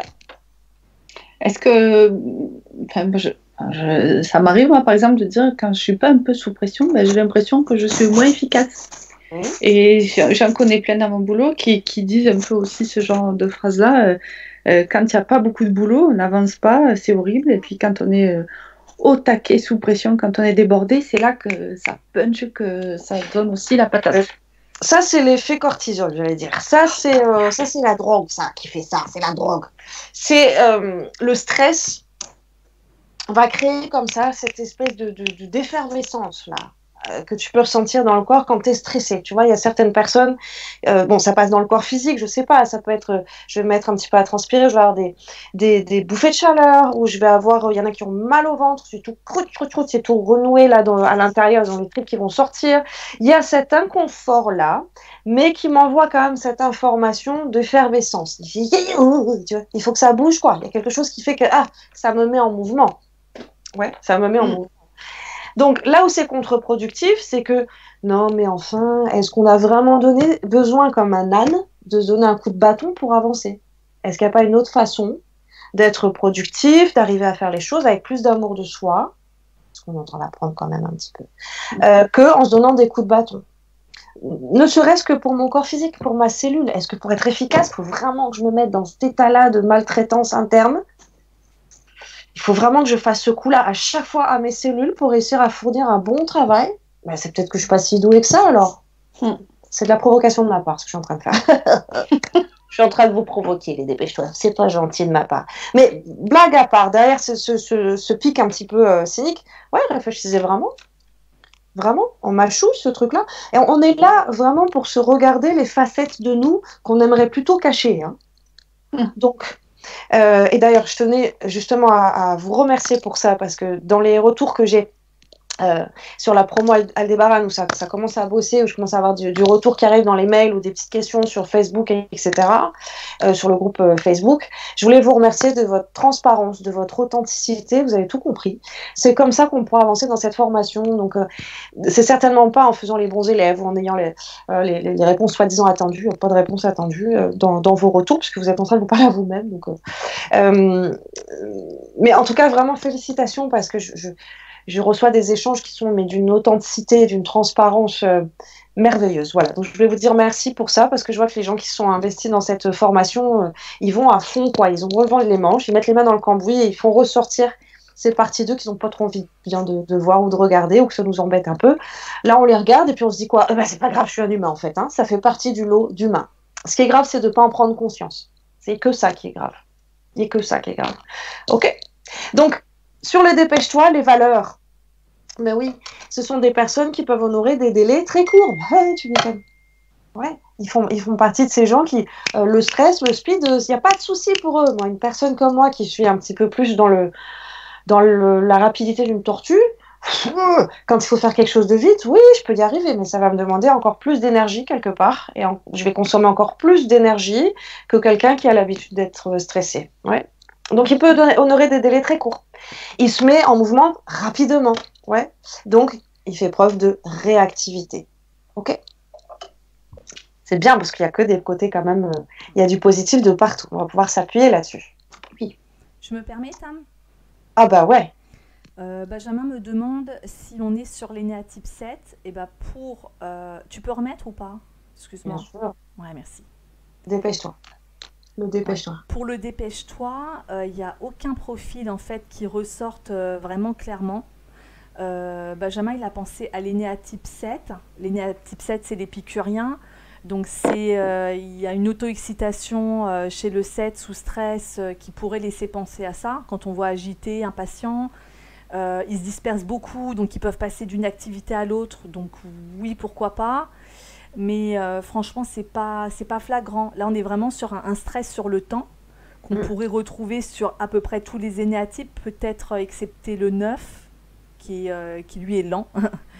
Mais à part le 9, peut-être le 5 aussi, qui est introverti, qui aime bien se poser, qui s'ennuie pas, qui est dans sa bulle, dans son monde. Mais sinon, après, c'est un peu tous les énéatypes. Voilà, mais c'est vrai que le 7, à la limite, c'est celui qui se rapprocherait le plus, mais c'est pas flagrant, quoi. Voilà. Mais oui, parce que là, c'est vraiment l'indicateur du temps. Ouais, on est vraiment un stress sur le temps, et n'importe quel énéatype, quand il y a un stress sur le temps, on va retrouver le dépêche-toi. C'est vraiment, c'est moins flagrant pour celui-là.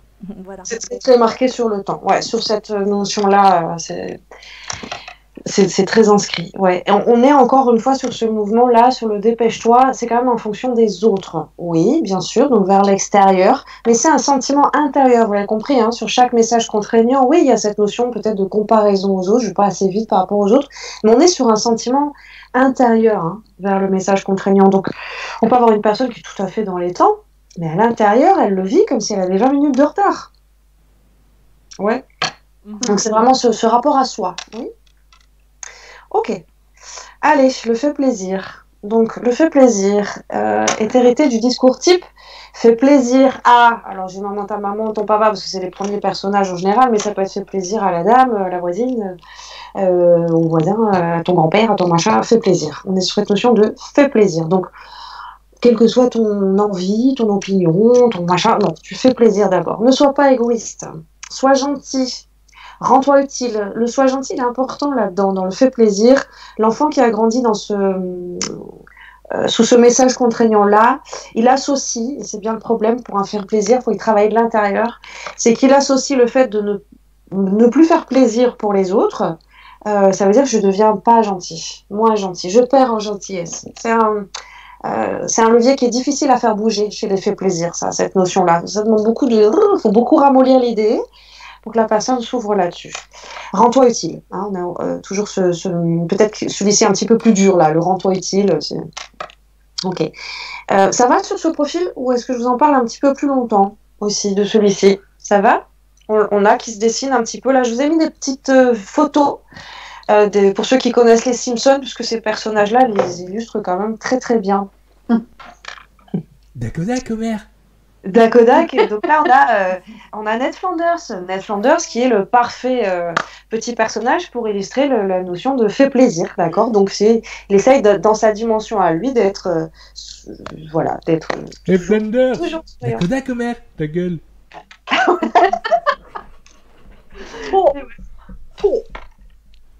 Donc, les valeurs du fait plaisir, évidemment qu'il est de bonne compagnie, il est complètement dévoué, d'accord? Ah, tu nous as pas dit ces distorsions. Ah, je suis passée sur les distorsions, le pauvre. Il craint de décevoir. Il se laisse envahir par les autres. Il recherche l'approbation. Il ne sait pas dire non. Il est susceptible et se sent facilement victime de son dévouement. Ouais. Ok. Il est assez clair, celui-ci. Je pense que les personnes qui sont tombées dans le fait plaisir, en termes de résultats, en tout cas, sont tombées dedans, pardon, et qui ont obtenu un chiffre fort sur le fait plaisir, je pense que vous n'avez pas trop de mal à connecter. C'est pas un profil qui est trop difficile à comprendre par rapport à d'autres qui peuvent être un petit peu plus sournois. Là, le fait plaisir, bah oui, on comprend bien ce qui se passe, on comprend bien en termes de déception, ça va parler à tous ceux qui sont un peu dans le fait plaisir, mais même si vous n'y êtes pas là-dedans, on en connaît tous, hein, des faits plaisir. On imagine bien tous les conflits intérieurs que ça peut procurer que d'être dans cette distorsion du fait plaisir. Est-ce que c'est quelqu'un qui va avoir tendance à se sentir coupable plus facilement que votre profil, par exemple? Ned Flanders, c'est ça, hein. Je m'abuse, je crois que non, mais sans rire, ouais, c'est vraiment ça. C'est-à-dire que la culpabilité, elle est presque sous-jacente avec ce profil-là. Puisqu'à partir du moment où, tu vois, on a vraiment cette notion... regarde les 2 derniers discours types qui sont proposés, hein, parce que j'ai mis des 3 petits points, évidemment, il ne manque pas d'exemples. Ouais. Sois gentil et rends-toi utile.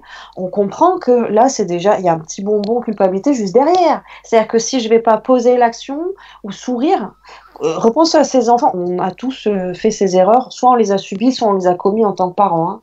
Mais de dire, dis bonjour à la dame, souris, fais-lui un sourire, elle te dit bonjour quand même, tu peux répondre à la dame, sois gentil. Pim, message contraignant. Ouais. Ça va vite, hein. Ça va très très vite, ouais. Rends-toi utile, c'est une petite phrase, ça a l'air de rien. Mais l'enfant qui grandit dans cette... même une petite phrase, allez, tiens, Joachim, rends-toi utile, mets-nous la table. C'est rien, c'est pas méchant, ça va, c'est ok, ça passe. Et oui, mais qui est contraignant, pourquoi? Parce qu'à partir du moment où, en fait, si je ne me rends pas utile à l'autre, si je ne fais pas plaisir à l'autre, d'un seul coup, j'ai plus le droit, quoi, je suis plus valable. Donc, je me sens coupable. Ouais. Ouais, tu vois ce lien? Oui, je vois. Donc, oui, on comprend facilement aussi que du coup les valeurs de ces personnes-là sont de bonne compagnie, empathiques. Pour faire plaisir, pour bien faire plaisir à quelqu'un, il faut bien que je prenne le temps de le comprendre. Donc l'empathe, là, oui, clairement.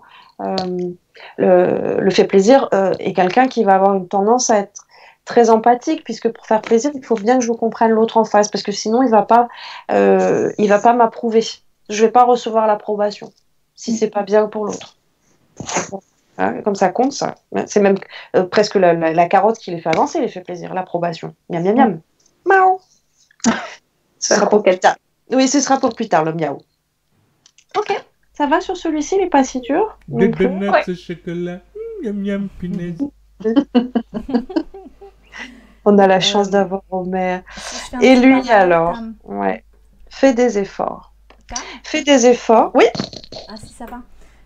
Parce qu'en fait, quand vous parlez sur Skype, ça coupe mon micro. Donc c'est pour ça que je ne sais pas si tu m'entends à chaque fois. Si je fais un petit parallèle avec l'énéagramme, tu peux revenir sur... Ah oui, bien sûr. On est là, regarde, fais plaisir. Ouais. Alors, dans le fait plaisir, on retrouve 2 énéatypes. Ouais, c'est ça, Benjamin, super. Énéatype 2, c'est l'altruiste. Hein. L'énéatype 2, c'est l'altruiste. Donc lui, comme il ne sait pas répondre à ses besoins, il prend soin des autres pour que les autres prennent soin de lui. Okay, de toute façon, c'est jamais... c'est toujours intéressé, tu vois, des gens vraiment, vraiment altruistes, sans avoir travaillé sur soi, c'est rare.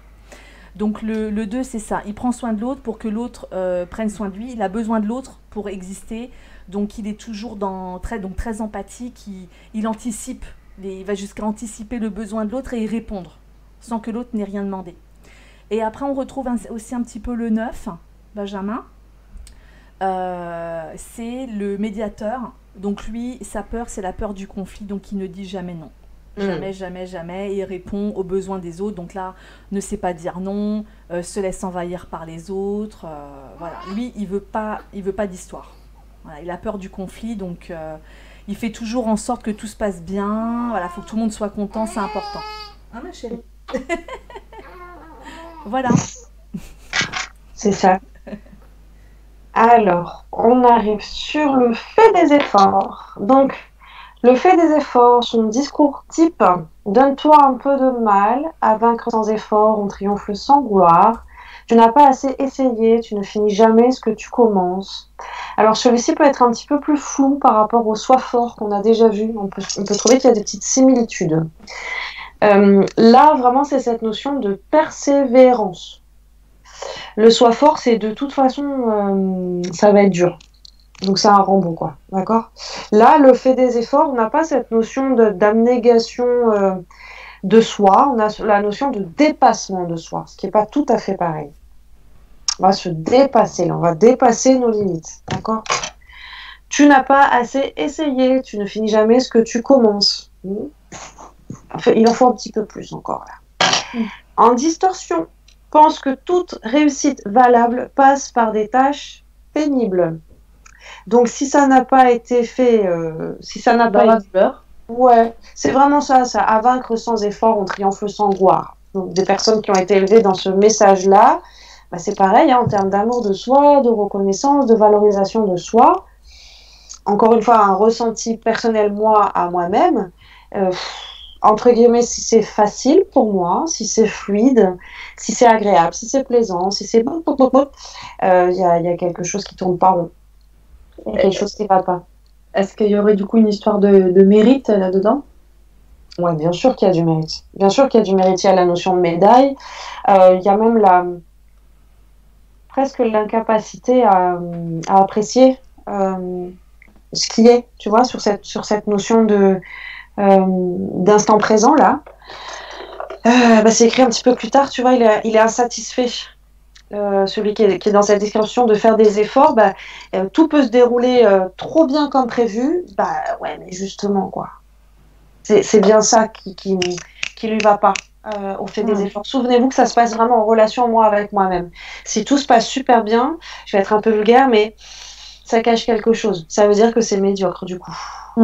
Tu vois? Il y a cette notion, soit vis-à-vis de soi-même, hein, gardez bien en tête, là, on est en train d'essayer de disséquer un petit peu comment est-ce qu'à nous-mêmes, notre petit juge, comment est-ce qu'il s'est alimenté, qu'est-ce qu'il a eu comme information insidieuse, hein, c'est bien expliqué au début, dans l'inconscient, mais qui font que pour moi c'est normal. C'est ça qu'on essaye de bien comprendre avec les messages contraignants, c'est que cette vision du monde, là, pour moi, elle est normale, puisque c'est un message contraignant qui m'a été induit par conditionnement programmation pendant la période de l'éducation, quand j'étais toute petite. Donc, le fait de voir le monde comme ça, c'est normal. Je vois que du positif, là, dans ce que tu me racontes depuis tout à l'heure, Tamara. Je vois pas... Bien sûr. Ouais, je vois pas le mal à dire que vaincre sans effort, on triomphe sans gloire. C'est quand même bien vrai. L'histoire nous l'a déjà suffisamment dit. Et tu vois, et derrière, je vais aller l'alimenter, on a de l'argument, quoi. On a de l'argument, on peut défendre notre message contraignant avec vachement de vigueur. Ouais, alors moi, j'ai fait des efforts, mais bon, en même temps, évidemment. T'as vu commencer, tu vois? Donc, c'est là, c'est très...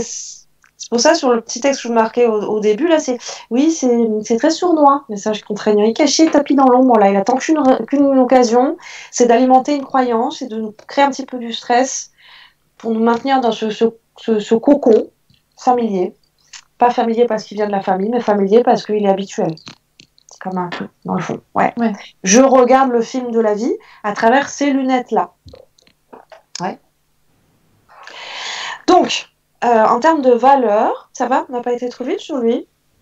Ah, mais j'ai pas lu les distorsions, tu m'étonnes. Donc, les distorsions d'un fait des efforts. Il pense que toute réussite valable passe par des tâches pénibles. Il a tendance à compliquer les choses. Je vais vous expliquer, hein, c'est trop fluide, ça ne peut pas.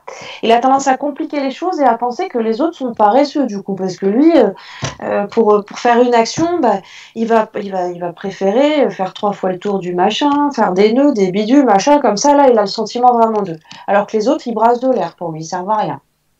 Les autres, ils ont décidé de simplifier leur vie, par exemple. En face du fait des efforts, on va le voir ensuite sur nos permissions, parce que là, c'est un petit peu... On va pas rester sur les messages contraignants sans se donner de quoi leur répondre. On verra sur les permissions, mais le fait des efforts, on va l'inviter quand même à se mettre justement dans la notion de plaisir aussi. Et de confort, peut-être. Et de confort, tellement de confort. Il est insatisfait et il craint donc la critique lui aussi, hein, parce que ça sous-entend que c'est pas encore. Les valeurs, eh bien, c'est quelqu'un qui va faire preuve évidemment de beaucoup plus de patience et de persévérance, hein, c'est son deuxième nom. Il va donner plus facilement le meilleur de lui-même ou de elle-même. Hein, quand vous engagez un fait des efforts, un déménagement, il donne tout ce qu'il a, quoi. La différence entre le fait des efforts et le perfectionniste. Le perfectionniste, il va vous donner tout ce qu'il a, par exemple sur un déménagement, selon les codes de c'est quoi le truc parfait. Donc le perfectionniste, il va venir vous aider à déménager avec un pack de bière et avec des pizzas. Il va se prendre tous les clichés là pour être sûr de... Ça va, ça vous parle? Alors que le fait des efforts, il n'a pas les bières, il n'a pas la pizza, mais ça fait déjà depuis 4 heures du mat qu'il est un petit débardeur Marcel, il sue à fond, il fait 15 allers-retours avec le piano alors qu'en fait on ne lui a pas encore demandé. Hein, parce que le camion pour le piano n'est pas arrivé. Donc tu te calmes, Jean-Michel, on fera ça tout à l'heure. Le perfectionniste, c'est celui qui arrive avec 400 tonnes de papier journal pour emballer chaque verre dans chaque carton. Voilà, Parce que dans sa notion à lui, on ne peut pas emballer les verres sans les mettre dans le journal avant de les mettre dans le carton. Même si on fait 100 mètres. Voilà, d'accord. Il a les cartons de déménagement, il a le scotch marron, parce que si c'est pas le même scotch que d'habitude... Maintenant, pour déménager, quand même, qu'est-ce qui t'a pris de prendre un scotch voilà, tu vois? Non, mais c'est les choses. Non, mais tout se perd. Tout se perd. Bon, vous voyez la différence entre le fait des efforts, hein, qui va gesticuler dans tous les sens, compliquer les trucs, et le soit parfait. Ouais. Ok. Ça va? Ça devient plus clair, là, ces différents profils, hein? Bien. Alors, attends, parce que sur le chat, il y a un débat à savoir quel énéatype est-ce que c'est? Alors moi j'entends la conclusion. Alors on va revenir sur celui-ci, ouais, bien sûr. Il y a un peu de 9, un peu de 8. Tonia, il faut que tu tranches là. Ouais, j'allais répondre sur le chat. Donc en fait, dans le discours et les distorsions, pour moi, il n'y a aucun énéatype, pas dans cet aspect-là, tu vois. Dans les valeurs, alors il a mis le 9, Benjamin, parce qu'il y a le côté paresseux du 9, mais c'est les autres qui pensent que le 9 est paresseux. Parce que l'énergie du 9 est très très forte. Du coup, il la contient tellement qu'il est assez lent. Et il peut paraître paresseux alors qu'il n'est pas du tout. Mais le fait des efforts, il est tout sauf paresseux. Hein. Ouais, je sais. Donc c'est l'inverse en fait. Ah ouais, c'est l'inverse. Je te dis ce qui lui a fait penser lui a fait penser au 9, mais pour moi, c'est pas ça. Ouais, dans les valeurs, tu vois, patient, persévérant, donne le meilleur de lui-même, on retrouve quand même beaucoup le 3. Le 3, lui, sa peur, c'est la peur de l'échec. Donc c'est les compétiteurs, tout ça, tous les grands compétiteurs, c'est des 3. Enfin, voilà, et puis bon, ça va, prêt à aider les autres, voilà, bon, donc un peu le 8, ouais, pourquoi pas, Benjamin, sur le côté persévérant, tout ça, qui donne le meilleur de lui-même. Le 3 et le 8 se ressemblent beaucoup, il y a beaucoup de chefs d'entreprise, de managers, ils sont 3, ils sont 8. Et prêt à aider les autres, bon, voilà, c'est encore pas très très flagrant sur celui-là. Voilà. C'est subtil un humain, dis donc. Hein. Oui. C'est ce que j'allais dire. C'est vraiment beaucoup de subtilité, ouais. Oui, ça dépend sur quelle grille de lecture tu te mets. En fonction de la grille de lecture, t'as pas les mêmes choses, quoi. Tu vois. Donc, ouais. Cool. En tout cas, c'est toujours intéressant de voir justement comment est-ce qu'on peut, ce que je disais là, faire des chassés-croisés avec ce qu'on sait déjà. Je vous encourage, bien sûr, vous allez vous amuser là pendant la semaine à le travailler pour vous, mais à observer un petit peu dans les discours, dans les comportements. Hein. Souvenez-vous que ça se passe vraiment en intimité avec soi-même, ces messages contraignants. Essayez de déceler les messages contraignants des personnes qui sont autour de vous, s'il y en a un qui serait dominant par rapport à d'autres, pour vous familiariser avec ces notions-là. Alors nous, ce qui va nous intéresser, c'est de voir comment est-ce qu'on va leur répondre à ces 5 messages contraignants. Donc, je vous ai placé là, dans cette diapo-là suivante, des choses trouvées sur Internet. Je précise que c'est trouvé sur Internet. Il y aura un César, ce qui appartient à César. Précisez le document. Tout simplement parce que je valide pas tout. Je valide pas tout, donc voilà.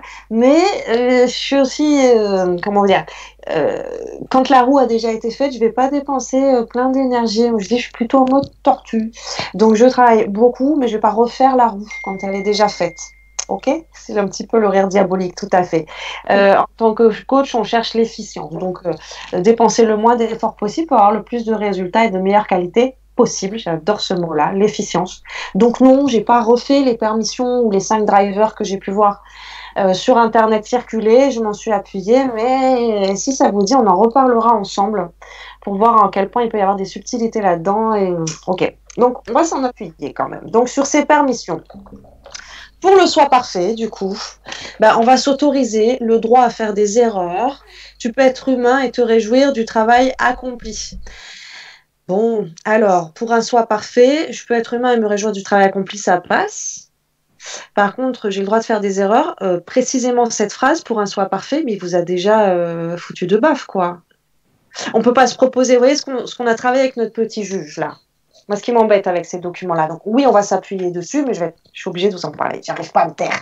Mais on peut pas se proposer de, ah bah pour lutter contre moi soit parfait, oh bah c'est facile, je vais juste me dire que c'est bon, je peux faire des erreurs, ça va marcher. Non. S'il suffisait de se dire, j'ai le droit de faire des erreurs pour être moins parfait, pour avoir moins ce sentiment de devoir atteindre un niveau de perfection qui n'arrivera jamais à l'intérieur de soi, ça se saurait. Je trouve ça un petit raccourci quand même. Ok. Donc, moi, j'ai envie de vous lancer un petit peu allez, créons-nous nos propres permissions, d'accord? Donc, le soi parfait, on a regardé en détail les 5 messages contraignants et du coup, en termes de distorsion, en termes de valeur, de vertu, comment est-ce que ça pouvait s'exprimer dans chacun de ces profils. Et si on essayait de trouver, pour chacun de nos messages contraignants, des permissions qui soient moins binaires comme ça. Hein, comme on a vu notre petit juge, s'il nous dit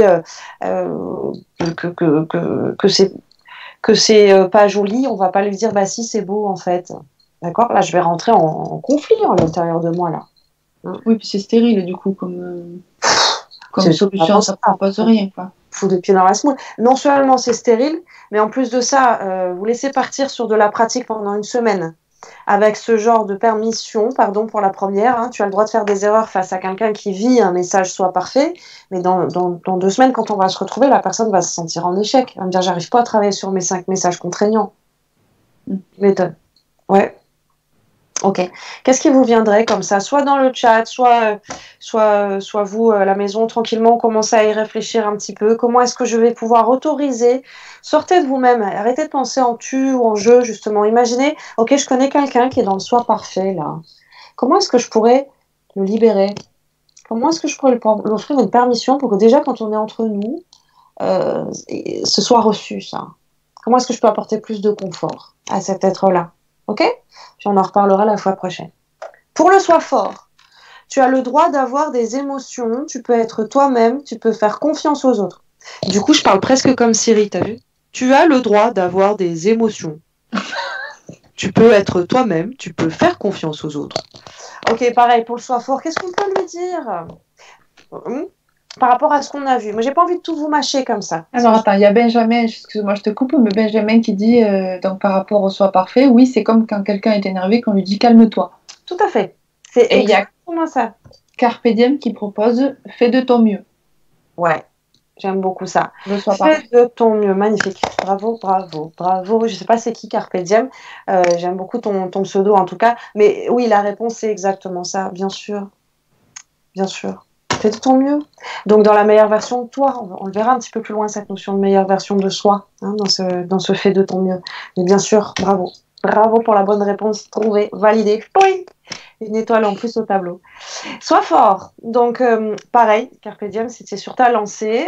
Nous proposer quelque chose qui va être en réponse avec une parole un petit peu plus impeccable pour nous offrir de la permission. Donc, penser à quelqu'un qui est dans le sois fort. Comment est-ce que je vais pouvoir lui offrir une phrase, des mots, avec tout ce qu'on a vu depuis le début, hein, qui vont être validés aussi par la partie inconsciente, donc qui ont une résonance positive, etc. Je veux ce petit exercice de pratique. Le dépêche-toi dans les permissions. Donc pareil, tu me dis si ça infuse dans les tuyaux, on le placera bien sûr. Ok, gros bisous à toi Nat. Dépêche-toi, donc tu as le droit de prendre ton temps. Tu peux être calme tout en étant efficace et savoir de temps en temps lâcher prise. Qu'est-ce que tu me dirais là-dessus? Moi, je grince. Toi, tu grinces, je t'ai entendu. Je grince sur... Fais voir comment tu grinces. Ah oui, tu fais ça bien. Oui. Ouais, savoir de temps en temps lâcher prise, typiquement, si je savais déjà lâcher prise, je ne serais pas peut-être en mode dépêche-toi, allez, vite. Ouais. Il y a qu'à faucon, quoi. Je pense. Hein. Ok, donc sur ces 3-là, donc tu me dis quoi? Que tu te reconnais quand même pas mal dans le dépêche-toi sur ces 5-là, toi? C'est un euphémisme. Moi, je sais pas, je fais semblant de pas savoir. T'as vu comme je fais bien semblant? Oui, tu fais semblant. Dépêche-toi. Oh, Oui, comme ça m'étonne. Ok, et sur ces 3 phrases-là, donc toi qui ressens un petit peu cette vibration de l'intérieur, vous avez, ça peut peut-être un peu me parler ça. Les 2 premières, ça passe pour toi ou pas? Tu as le droit de prendre tu as le ton droit temps, de ça te fait prendre quoi? Alors, j'ai le droit de prendre mon temps, oui, ça me semble que oui, c'est vrai, j'ai le droit de prendre mon temps, ça ne me met pas en difficulté. Tu peux être calme tout en étant efficace, oui aussi, ça va. Et savoir de temps en temps, lâcher prise, c'est la fin, là, moi, qui me, Ouais. Moi, je le ressens un petit peu comme toi, qui me fait me dire, ah ben oui, mais oui, c'est comme, voilà, t'es énervé, bah, vas-y, calme-toi. Oui, et puis je me dépêche de me calmer, oui, ça va. En plus. Ouais. Écoute, moi je suis pas, tu le sais, tellement pas dans le dépêche-toi, voire dans l'inverse. Mais pour le coup, ouais, je le ressens avec la même sensibilité que toi. C'est-à-dire qu'il me semble que pour quelqu'un qui est dépêche-toi, savoir de temps en temps lâcher prise, ouais, c'est un peu une provocation. À nouveau, on retombe un peu sur attendez que j'avais pas pensé. Sympa, merci d'être venu. Tu vois? Oui, cette fin de phrase, ça me donne l'impression d'enfoncer une porte ouverte, quoi. Donc, bien sûr qu'on va plutôt aller sur, tu l'as bien senti, tout à l'heure je voulais souffler sans y penser, mais du coup, oui, on va plutôt être sûr, tu peux être calme tout en étant efficace. Ce que je vous expliquais tout à l'heure, est-ce que je dois me maltraiter à ce point-là, toutes les fois que je dois atteindre un certain niveau de productivité? Tu peux être calme tout en étant efficace. Moi, miam, miam, miam. Bien sûr, dans le chat, allez-y, hein, toute proposition sera nourricière pour nous qui sommes en train de travailler là-dessus. On est tous ensemble là, dans cette formation à essayer de bosser sur tout ça. Ok. Sur le fait plaisir, les permissions qui vous sont proposées ici, tu as le droit d'exprimer des attentes et des valeurs. Tes attentes et tes valeurs. Tu peux refuser ce qui ne te convient pas. Ouais. Oui. Oui, là. Que quelqu'un qui a envie de faire plaisir, c'est pas toujours évident justement de refuser ce qui lui convient pas, peut-être. Ouais, pareil, j'abonde dans ton sens. C'est-à-dire que la première phrase, tu as le droit d'exprimer tes attentes et tes valeurs.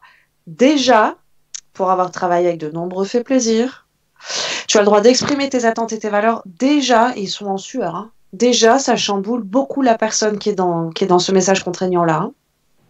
Hein. C'est-à-dire que là, on est en train de leur dire, déjà dans cette injonction-là, enfin dans ce truc, dans cette simple phrase, tu as le droit d'exprimer tes attentes et tes valeurs, vous êtes en train de mettre un coup de projecteur sur la personne qui a passé toute sa vie à mettre le coup de projecteur sur les autres. Ça peut être aussi violent que ça, hein, pour quelqu'un qui a un fait plaisir qui est... Chaque message contraignant, ne le sous-estimez pas à quel point c'est violent d'aller travailler dessus. Hein. C'est normal que ça vous chamboule beaucoup. Hein. On n'est pas là... difficulté, en fait. Hein. On n'est pas là dans cette formation, si vous ne l'aviez pas compris, il est encore temps de partir en courant, mais on n'est pas là pour se donner que des petites caresses, on est là pour bosser sur soi. Donc bien sûr que ça chamboule, hein. C'est des... On le voit quand c'est un message contraignant qui est en résonance très forte chez moi. Hein. Quand j'obtiens au-delà de 30, là, ça peut arriver. Waouh! Hein, là, on sent bien que... c'est très fort. Ce qui est intéressant, c'est que même si j'ai obtenu un petit 20, un 18-20 sur un message, oui, c'est intéressant d'aller regarder à quel moment il s'exprime quand même et comment est-ce que je peux m'en libérer. Donc sur ce fait plaisir, tu as le droit d'exprimer tes attentes et tes valeurs. On peut s'arrêter à celui-ci déjà comme test. Est-ce que ça va me libérer? Est-ce que ça va m'offrir déjà de la permission? Moi, je vous souffle déjà un tout petit peu la réponse. En tout cas, de mon point de vue, donc en étant en cabinet de coaching ou de thérapie, d'accompagnement, je peux vous dire que quelqu'un qui est dans le fait plaisir, il faut déjà lui mettre un petit marchepied entre les deux. C'est-à-dire la conscience de soi. Je veux bien exprimer... La conscience de soi, confiance de soi. La conscience de soi. La conscience de soi. Le fait plaisir, tu as le droit d'exprimer tes attentes et tes valeurs. Ah bon, j'en ai? Ah ben moi, je sais pas. En fait, si ça va pour toi, ça va pour moi. C'est ça, le fait plaisir. Il faut lui réapprendre à prendre en considération ses attentes et ses valeurs. Mais il faut déjà qu'il les découvre. Hein. Donc, je vous souffle un petit peu. La phrase, elle est OK, ça va dans le bon sens par rapport à la deuxième où on sent bien que tu peux refuser ce qui ne te convient pas. Non, sans déconner. Si j'y arrivais, je pourrais le faire. On sent que celle-ci, il y a un peu plus de ça va être compliqué. La première, elle est un petit peu plus soft. Mais ça sous-entend quand même déjà d'avoir conscience de ses attentes et de ses valeurs. Donc, alors, on pourrait reformuler en disant qu'on peut prendre conscience qu'on a des attentes et des valeurs et qu'une fois qu'on en a pris conscience, on a le droit de les exprimer. Ouais, bien sûr. Moi, je mettrais sur la piste de rajouter un petit mot. Au lieu de faire plaisir, c'est me faire plaisir. Qu'est-ce que ça change dans ma vie quand je vais, juste pendant quelques jours, pendant une semaine, 2 semaines, je vais me proposer de me poser la question.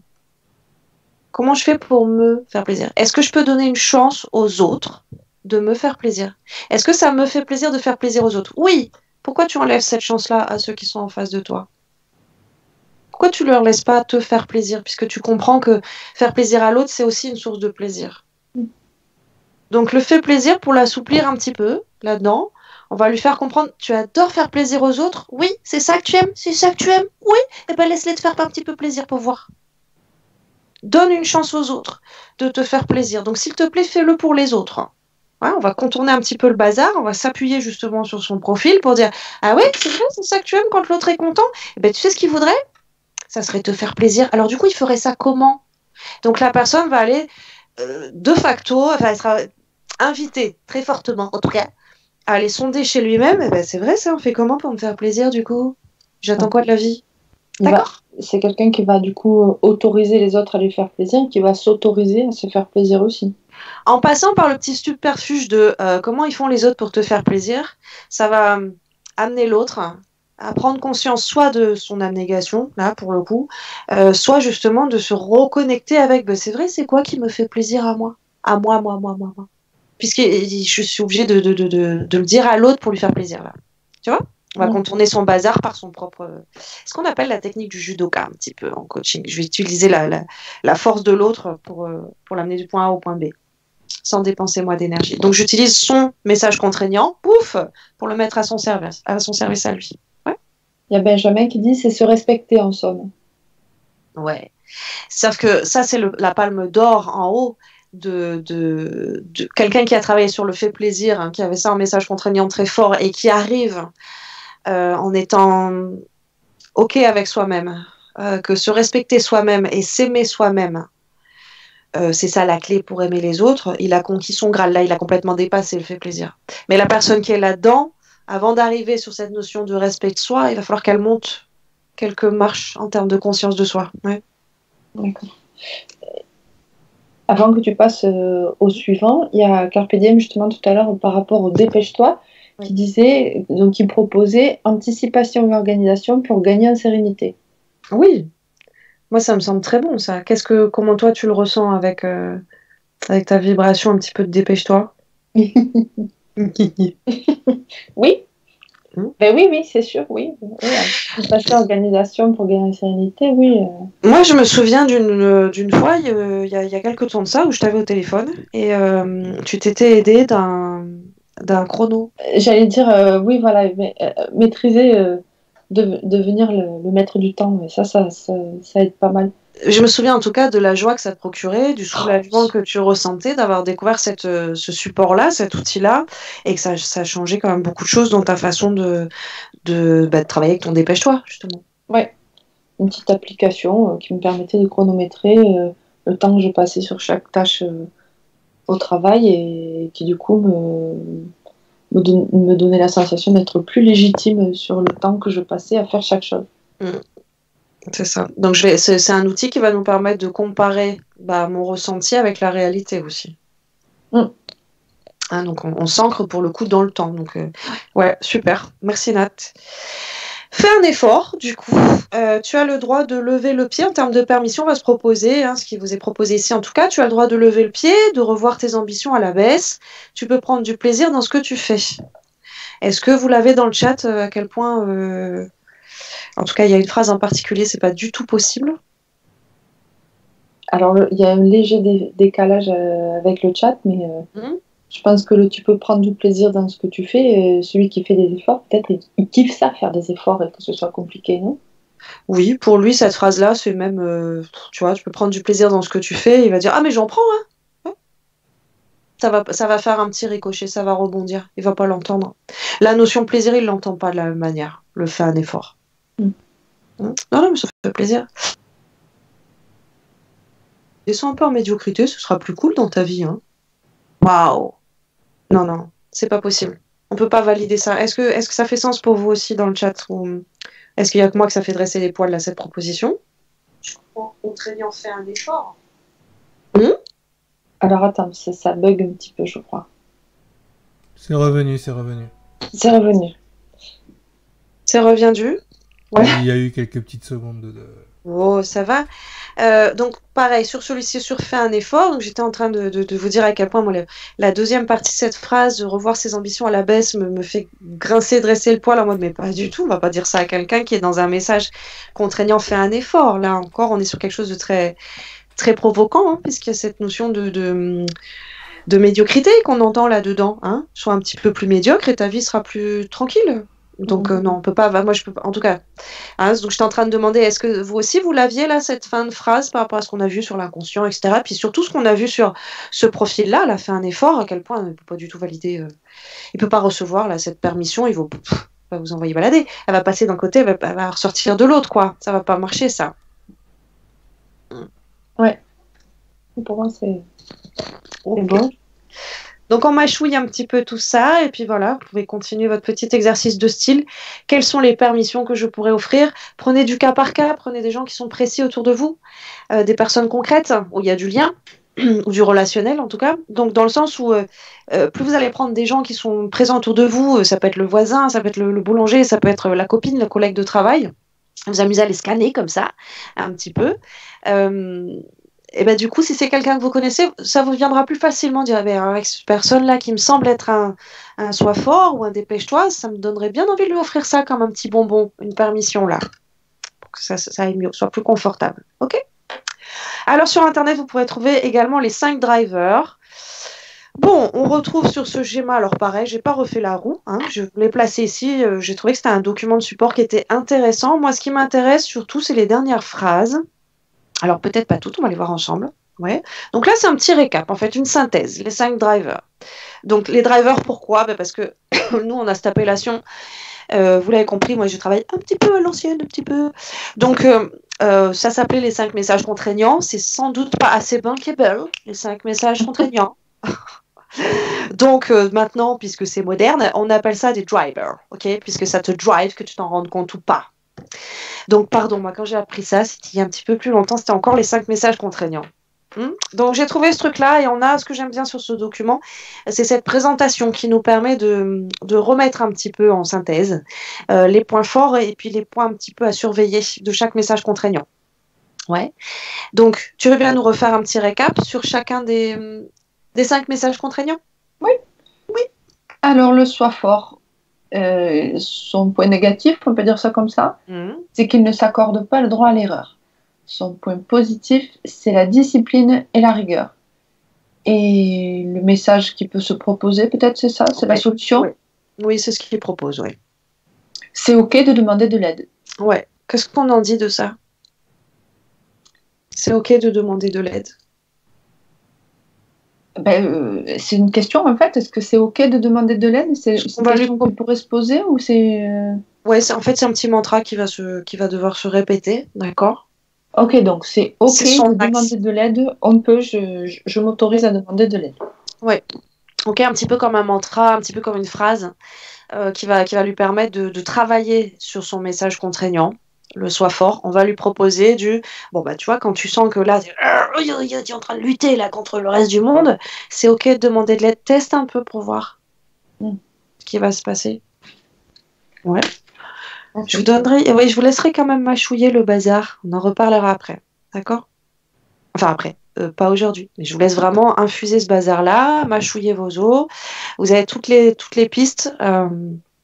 Mais j'ai besoin que ça se fasse dans votre process à vous. Ok? Ok. N'hésitez pas à vous proposer vos phrases à vous. Hein.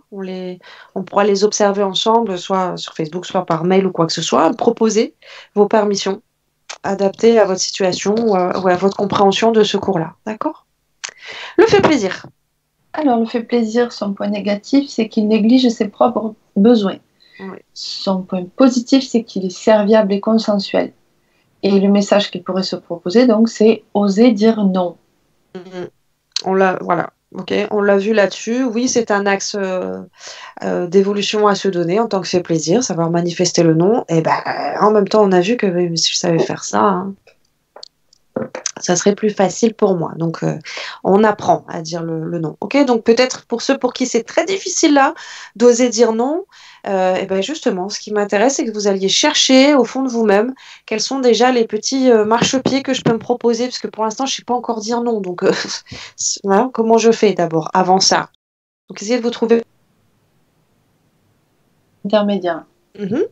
quelque chose qui vous semble facilement accessible. Hein. Je peux faire ça, c'est ok. Je peux tester ça déjà pour me faire aller dans le bon sens. D'accord. Le dépêche-toi.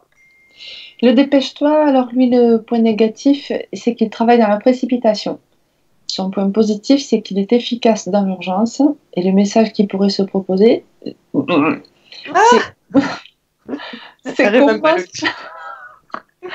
c'est commence plus tôt. Alors voilà, moi je cherche le buzzer pour dire non, non, non, non. Ah. Pardon, mais... Commence plus tôt, tu l'as déjà expérimenté. Il faut savoir que cette Tellement. nana, c'est Wonder Woman. Elle élève ses 2 enfants toute seule, elle fait tourner tout ça. Moi, je l'ai déjà connue. Ma Laetitia se levait à 4 heures du mat, même un petit peu avant. Alors, qu'est-ce que tu en as fait comme expérience? Ça marche de commencer plus tôt quand on est dépêche-toi? Mais tellement pas. Non. Qu'est-ce que tu as vécu en tout cas, toi? C'est ton petit partage. C'est le tien, hein? D'autres personnes font leurs expériences, mais. Mon petit partage du commence plus tôt, c'est que je me suis mis en difficulté en termes de santé. Enfin, je me suis épuisée. J'en ai fait plus, en ayant toujours la sensation que c'était jamais assez vite, jamais assez rapide. Et que enfin, je me suis mis en danger, en inconfort, en tout. Berk. Non, pas du tout. Par contre, du coup, j'ai tenté le dire non, lui fait plaisir. C'est bien aussi. Bien. Ah, c'était bien. C'était bien. J'ai lâché aussi certaines voix. J'ai eu des phases, pardon. C'était bien. J'ai osé dire non, mais dis donc, ça a changé ma vie. Hein. Ah oui, Galinette, c'était bien de dire non, mais j'avoue. Ouais. Bon, ça suffit. Pardon. Donc voilà, donc oui, non, commence plutôt non, mais voilà, le petit chrono pour faire la gestion du temps sur des tâches très précises et dire une seule chose à la fois, c'était bien. Ça, par contre, c'était beaucoup mieux. Une seule chose à la fois, c'est mieux. Ok, super. Bah, ça nous fait des petites astuces en plus. Merci. Je t'en prie. Fais des efforts. Alors, fais des efforts. Lui, son point négatif, c'est qu'il perd de vue le résultat visé. Et son point positif, c'est qu'il est persévérant et qu'il lutte pour s'en sortir. Et le message qu'il pourrait se proposer, du coup, c'est ok de réussir. On comprend ça. Puisqu'on a vu que sur ce profil-là, si j'en ai pas chié, si j'en ai pas fait plus que les autres, c'est pas validé. Donc oui, on peut aller sur cet axe-là, de lui envoyer l'information que, en fait, tu peux déjà être content là. C'est ok de réussir. D'accord? Donc, chaque étape, on va lui proposer de prendre conscience, de s'encourager, de se tirer vers l'eau. Puisque le problème, c'est qu'il perd de vue le résultat visé. Tu m'étonnes. Et il est tout le temps en train de regarder le sommet de l'Himalaya. Donc, quand il avance, ça s'avance pas, en fait. Hein. Je n'y arriverai pas. Donc, il faut encore que je fasse des efforts.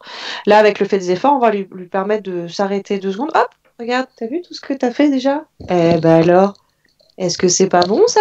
Le sentiment, tu l'as? De réussite, parce que regarde, t'es parti d'en bas, t'es arrivé là. Est-ce que tu arrives à ressentir en toi, ne serait-ce qu'une seconde de satisfaction personnelle? C'est ça qu'on va chercher. Ouais. Et le soi parfait. Alors, le soi parfait, lui, il se noie dans les détails. Mais par contre, il ne laisse rien au hasard. Ça, c'est son point positif. Et le message qu'il pourrait se proposer, c'est ok de faire des erreurs. Bon, celui-là, je crois qu'on l'a suffisamment démonté. Non, le soi parfait ne peut pas du tout entendre que c'est ok de faire des erreurs non plus. C'est pareil. Une petite phrase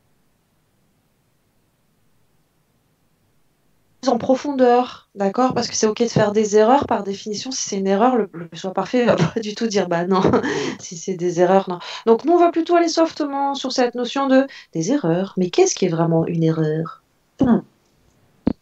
Alors, il y a Carpe Diem tout à l'heure qui proposait fais de ton mieux. C'est une piste. Ben, bien sûr que c'est une piste. Bien sûr que c'est une piste. Alors, on va être justement sur cette notion de faire de son mieux. Donc, c'est ce qu'on verra avec les accords Toltec, donner la meilleure version de soi-même.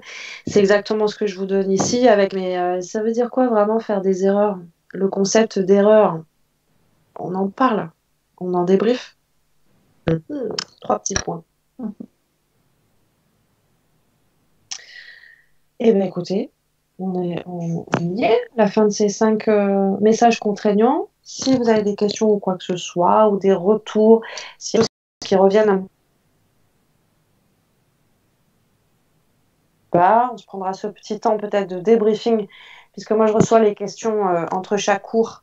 Si c'est OK pour vous, on pourra garder un petit peu ce format de débriefing en début de chaque cours pour aller répondre un petit peu aux questions qui ont été posées, que tout le monde puisse profiter des réponses. Et puis si c'est tout bon pour vous, voici le mémo de ce 3e cours sur les 5 messages contraignants. Donc, pour ces 2 semaines à venir, on se retrouve nous dans 2 semaines. Pour ces 2 semaines à venir, pour continuer à travailler avec le virgulé, tout ce qu'on a vu pour le petit juge. Et on va rajouter cette conscience de ce qui alimente le petit juge. On va se donner des armes en plus pour travailler avec notre juge en faisant le scan test. Donc, c'est ce qu'on a fait déjà en live. Et du coup, je vais maintenant surveiller mes distorsions, maintenant que j'en ai pris conscience. On y va tranquillement. L'idée, encore une fois, c'est de prendre conscience. D'accord ? Chez soi et chez les autres. Et on essaye d'assouplir tout ce qui est facile et accessible. En ce qui concerne les 5 permissions, ce qu'on a vu tout à l'heure le tableau, je m'offre les permissions dont j'ai besoin. Donc vraiment, là-dessus, n'hésitez pas à les écrire vous-même, vos permissions, à les reformuler avec tout ce qu'on a vu sur l'inconscient et sur la belle parole. OK ? Les 5 post-it dans la salle à manger, dans la salle de bain, je les écris partout, les permissions. Ouais, sur les mains, faites-en une à la fois. OK. Ouais. C'est-à-dire que si au résultat du scan, ils sont tous au taquet, que je dois bosser sur tous les messages contraignants, c'est pas grave, c'est tranquille. Hein. J'ai toute une vie pour y bosser avant, je le savais même pas. Donc, quelle chance maintenant, j'en ai conscience. Encore une fois, je vise pas le résultat là à la fin de cette formation finale, mais je suis en train de travailler sur moi en self-coaching, en amour de soi, rajouter un petit peu plus de souplesse, d'amour, d'autorisation, de permission, de conscience de soi. C'est ce qu'on vise dans cette formation. Donc prenez plutôt un message à la fois, prenez le temps de l'assouplir, de le ramollir, de vous trouver une permission suffisamment costaud pour vous inscrire dessus, pour vous ancrer dessus et que ça travaille bien. Pour les 5 drivers, c'est pareil, j'utilise mes atouts, je reconnais mes compétences. Là, on est vraiment en train de donner du répondant au maître ou à la maîtresse dans la salle de classe qui doit éduquer son petit juge. Voilà pourquoi je trouvais intéressant de vous présenter les 5 messages contraignants à la suite du petit juge. Là, ça vous permet de mieux comprendre comment ce petit juge il est alimenté et puis du coup, comment en tant que maître ou maîtresse, en tant qu'adulte référent dans cette classe, je vais pouvoir mieux comprendre mon petit juge. Ah, je comprends, non seulement tu n'as pas été éduqué, et en plus de ça, c'est tout ça qu'on t'a mis dans la tête, quoi. Ça, quand je me lève le matin devant la salle de bain, je comprends mieux que tu aies ce genre de langage-là, du coup. Si je te comprends mieux, ça va être quand même plus facile de connecter avec le fait que ce sont des messages contraignants qui ne m'appartiennent pas, que c'est simplement parce que je les ai eus en berceuse pour dormir quand j'étais petite, ou quand j'étais petit, qui me maltraitent encore aujourd'hui inconsciemment, sinueusement en tout cas, parce que c'est assez inconscient malheureusement, et que du coup là maintenant je suis bien armée pour répondre avec de l'autorisation, de la permission, de la compréhension. On met en conscience un mécanisme qui n'est pas très bon pour nous. À partir du moment où j'en ai mis en conscience, je suis l'adulte référente, je peux en face de chaque message contraignant me dire « Ah d'accord, ah ouais ok, alors du coup à partir d'aujourd'hui je vais plutôt me dire ça, hein. On va voir ce que ça va changer dans ma vie. » Voilà. D'accord. Voilà. Oh, il va falloir pratiquer. Ça va ? Et voilà.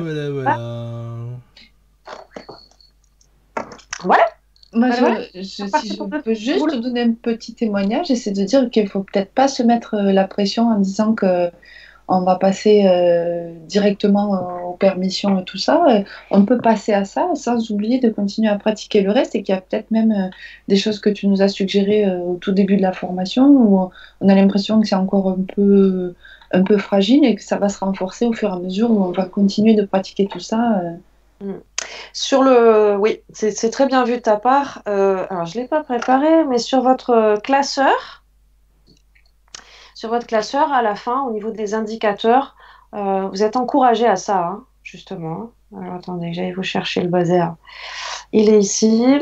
Normalement, je suis encore en écran partagé. Sur l'onglet indicateur,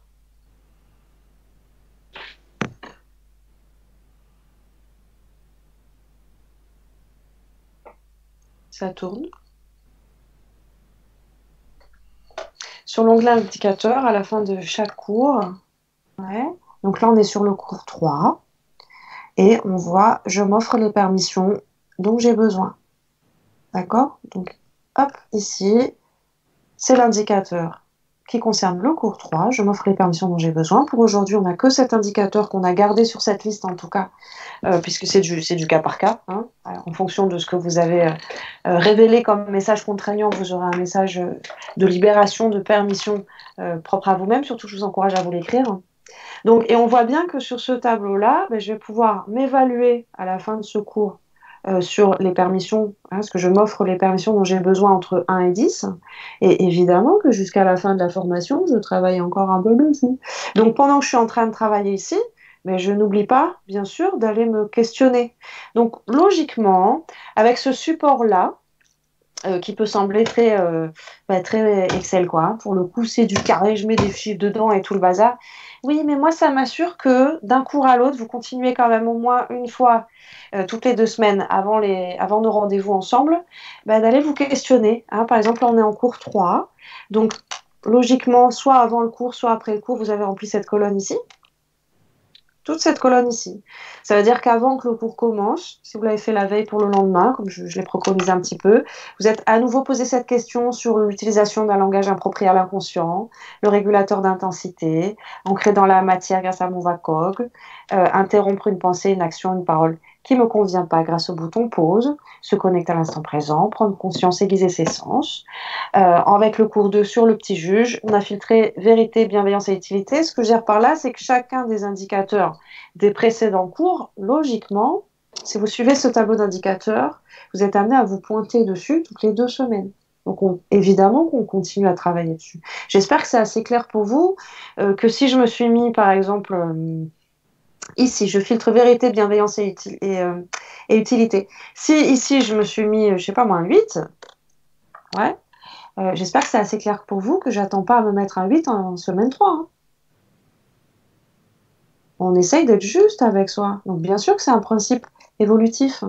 Je découvre quelque chose. Parfois, le fait d'en prendre conscience va me suffire à valider de suite. Ça y est, en fait, c'est juste que je savais pas. Maintenant, j'ai compris un truc. Là, je viens de tester le bazar. Ça y est, c'est bon, c'est validé. C'est possible, hein, ça peut arriver. Hein. Ça peut totalement arriver que « Ah ouais, zut, j'ai oublié ce truc-là. Oui, oui, c'est vrai, etc. » Ok, allez hop, je me mets 6 au départ. Et puis 2 semaines, 3 semaines après, ça y est, je suis à 8. Et après, je vais quand même me questionner pour voir si je me maintiens là-dessus. Ok. Ouais. Ouais. Donc là, on est en 3, ici. Donc, vous retrouvez bien sûr votre mémo. On est sur le classeur 1 qui est fourni avec la formation. Les retours, donc vous êtes encouragé bien sûr à vous exprimer selon ces 4 questions, comment c'est passé, comment je me sens, ce que je me dis, est-ce que c'est bon pour moi. Donc, on fait vraiment le tour là des 4 points de conscience. Et vous pouvez ici reporter les résultats de vos 5 messages contraignants, de ce premier scan. Donc, c'est le scan quand on est au cours 3. Ce sera intéressant pour vous, en toute autonomie, en self-coaching, de vous rescanner à la fin de cette formation, dans quelques mois. Voilà, voilà. Ok. Ça va? Oui. Ben oui. Et ok. Hop, normalement, je dois pouvoir fermer ça et revenir à vous. Voilà, je suis là. Coco. Ça va? Ah voilà, on ne voit pas. Ah si, ça y est. Si, ça y est. Bon. Oui, si, ça y est. Il est déjà tard. Si c'est OK pour vous, c'est OK pour moi. Ah ben, si c'est OK pour tout le monde, il n'y a pas de question, tout va bien. Non, c'est clair. Oh, Benjamin nous dit c'est clair. Il y a juste Benjamin, il demande s'il pourrait avoir les diaporamas des cours. Tu peux l'avoir, ce sera sous format PDF. J'ai beaucoup de retard, c'est en train d'arriver tranquillement sur le site. Donc oui, bien sûr que tu peux les avoir. Je suis en train de travailler sur un format PDF que tout le monde puisse lire, s'approprier.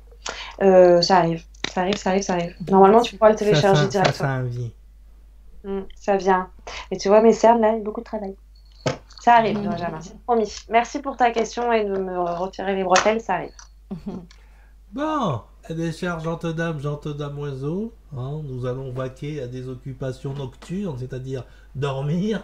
Hein, dormir pendant que vous le pouvez encore. C'est ça, parce que je vois que même toi, Tam, hein, tu as certaines valises. Hein, un petit peu, t'as vu ça? Mais moi, j'ai pas de bébé à allaiter pendant la nuit. Moi, j'ai 3 sacs de sport, là, tu vois. Et ouais. Adidas, les 3 bandes C'est sous parce les yeux. qu'on est vieux, je crois. Ouais, t'as vu, hein, ça y est. Hein. Ouais, on a passé 30 ans, ouais, tu vois, c'est tout. Ouais, on est des quadros. C'est comme les gâteaux, tu te rappelles les gâteaux des quadros? Ah, c'est délicieux les quadros. Moi, je veux qu'il est pas sympa, votre petit juge, là. Hein. Mais attends, c'est délicieux un quadro. Il y a plein de. Non, sur les valoches à 40 ans, là. Mais ça gêne qui, en fait ça gêne les gens qui nous regardent. Tu vois, dans ta vie de tous les jours, tu te vois pas. Donc, les valises ne gênent que ceux qui les voient. Moi, j'ai juste des boutons sur les dents, les yeux qui transpirent, hein, ça va. Ça va, je veux dire, je le vis super bien. Bon, allez, gentes damoiseaux, hein, nous étions sur le Be Human avec Tamara et Laetitia. Bonne soirée à toutes et à tous, et on se revoit peut-être demain ou après-demain. Vous savez comment c'est. Hein. Ça se pourrait que ce soit après-demain. Hein, pour l'alchimie. C'est prévu après-demain. C'est prévu après-demain déjà? Ouais, c'est prévu jeudi. Oh, fais ça bien, Tamara. Elle fait ça bien. Oh, voilà. Bon, mais bonne soirée. Bye bye.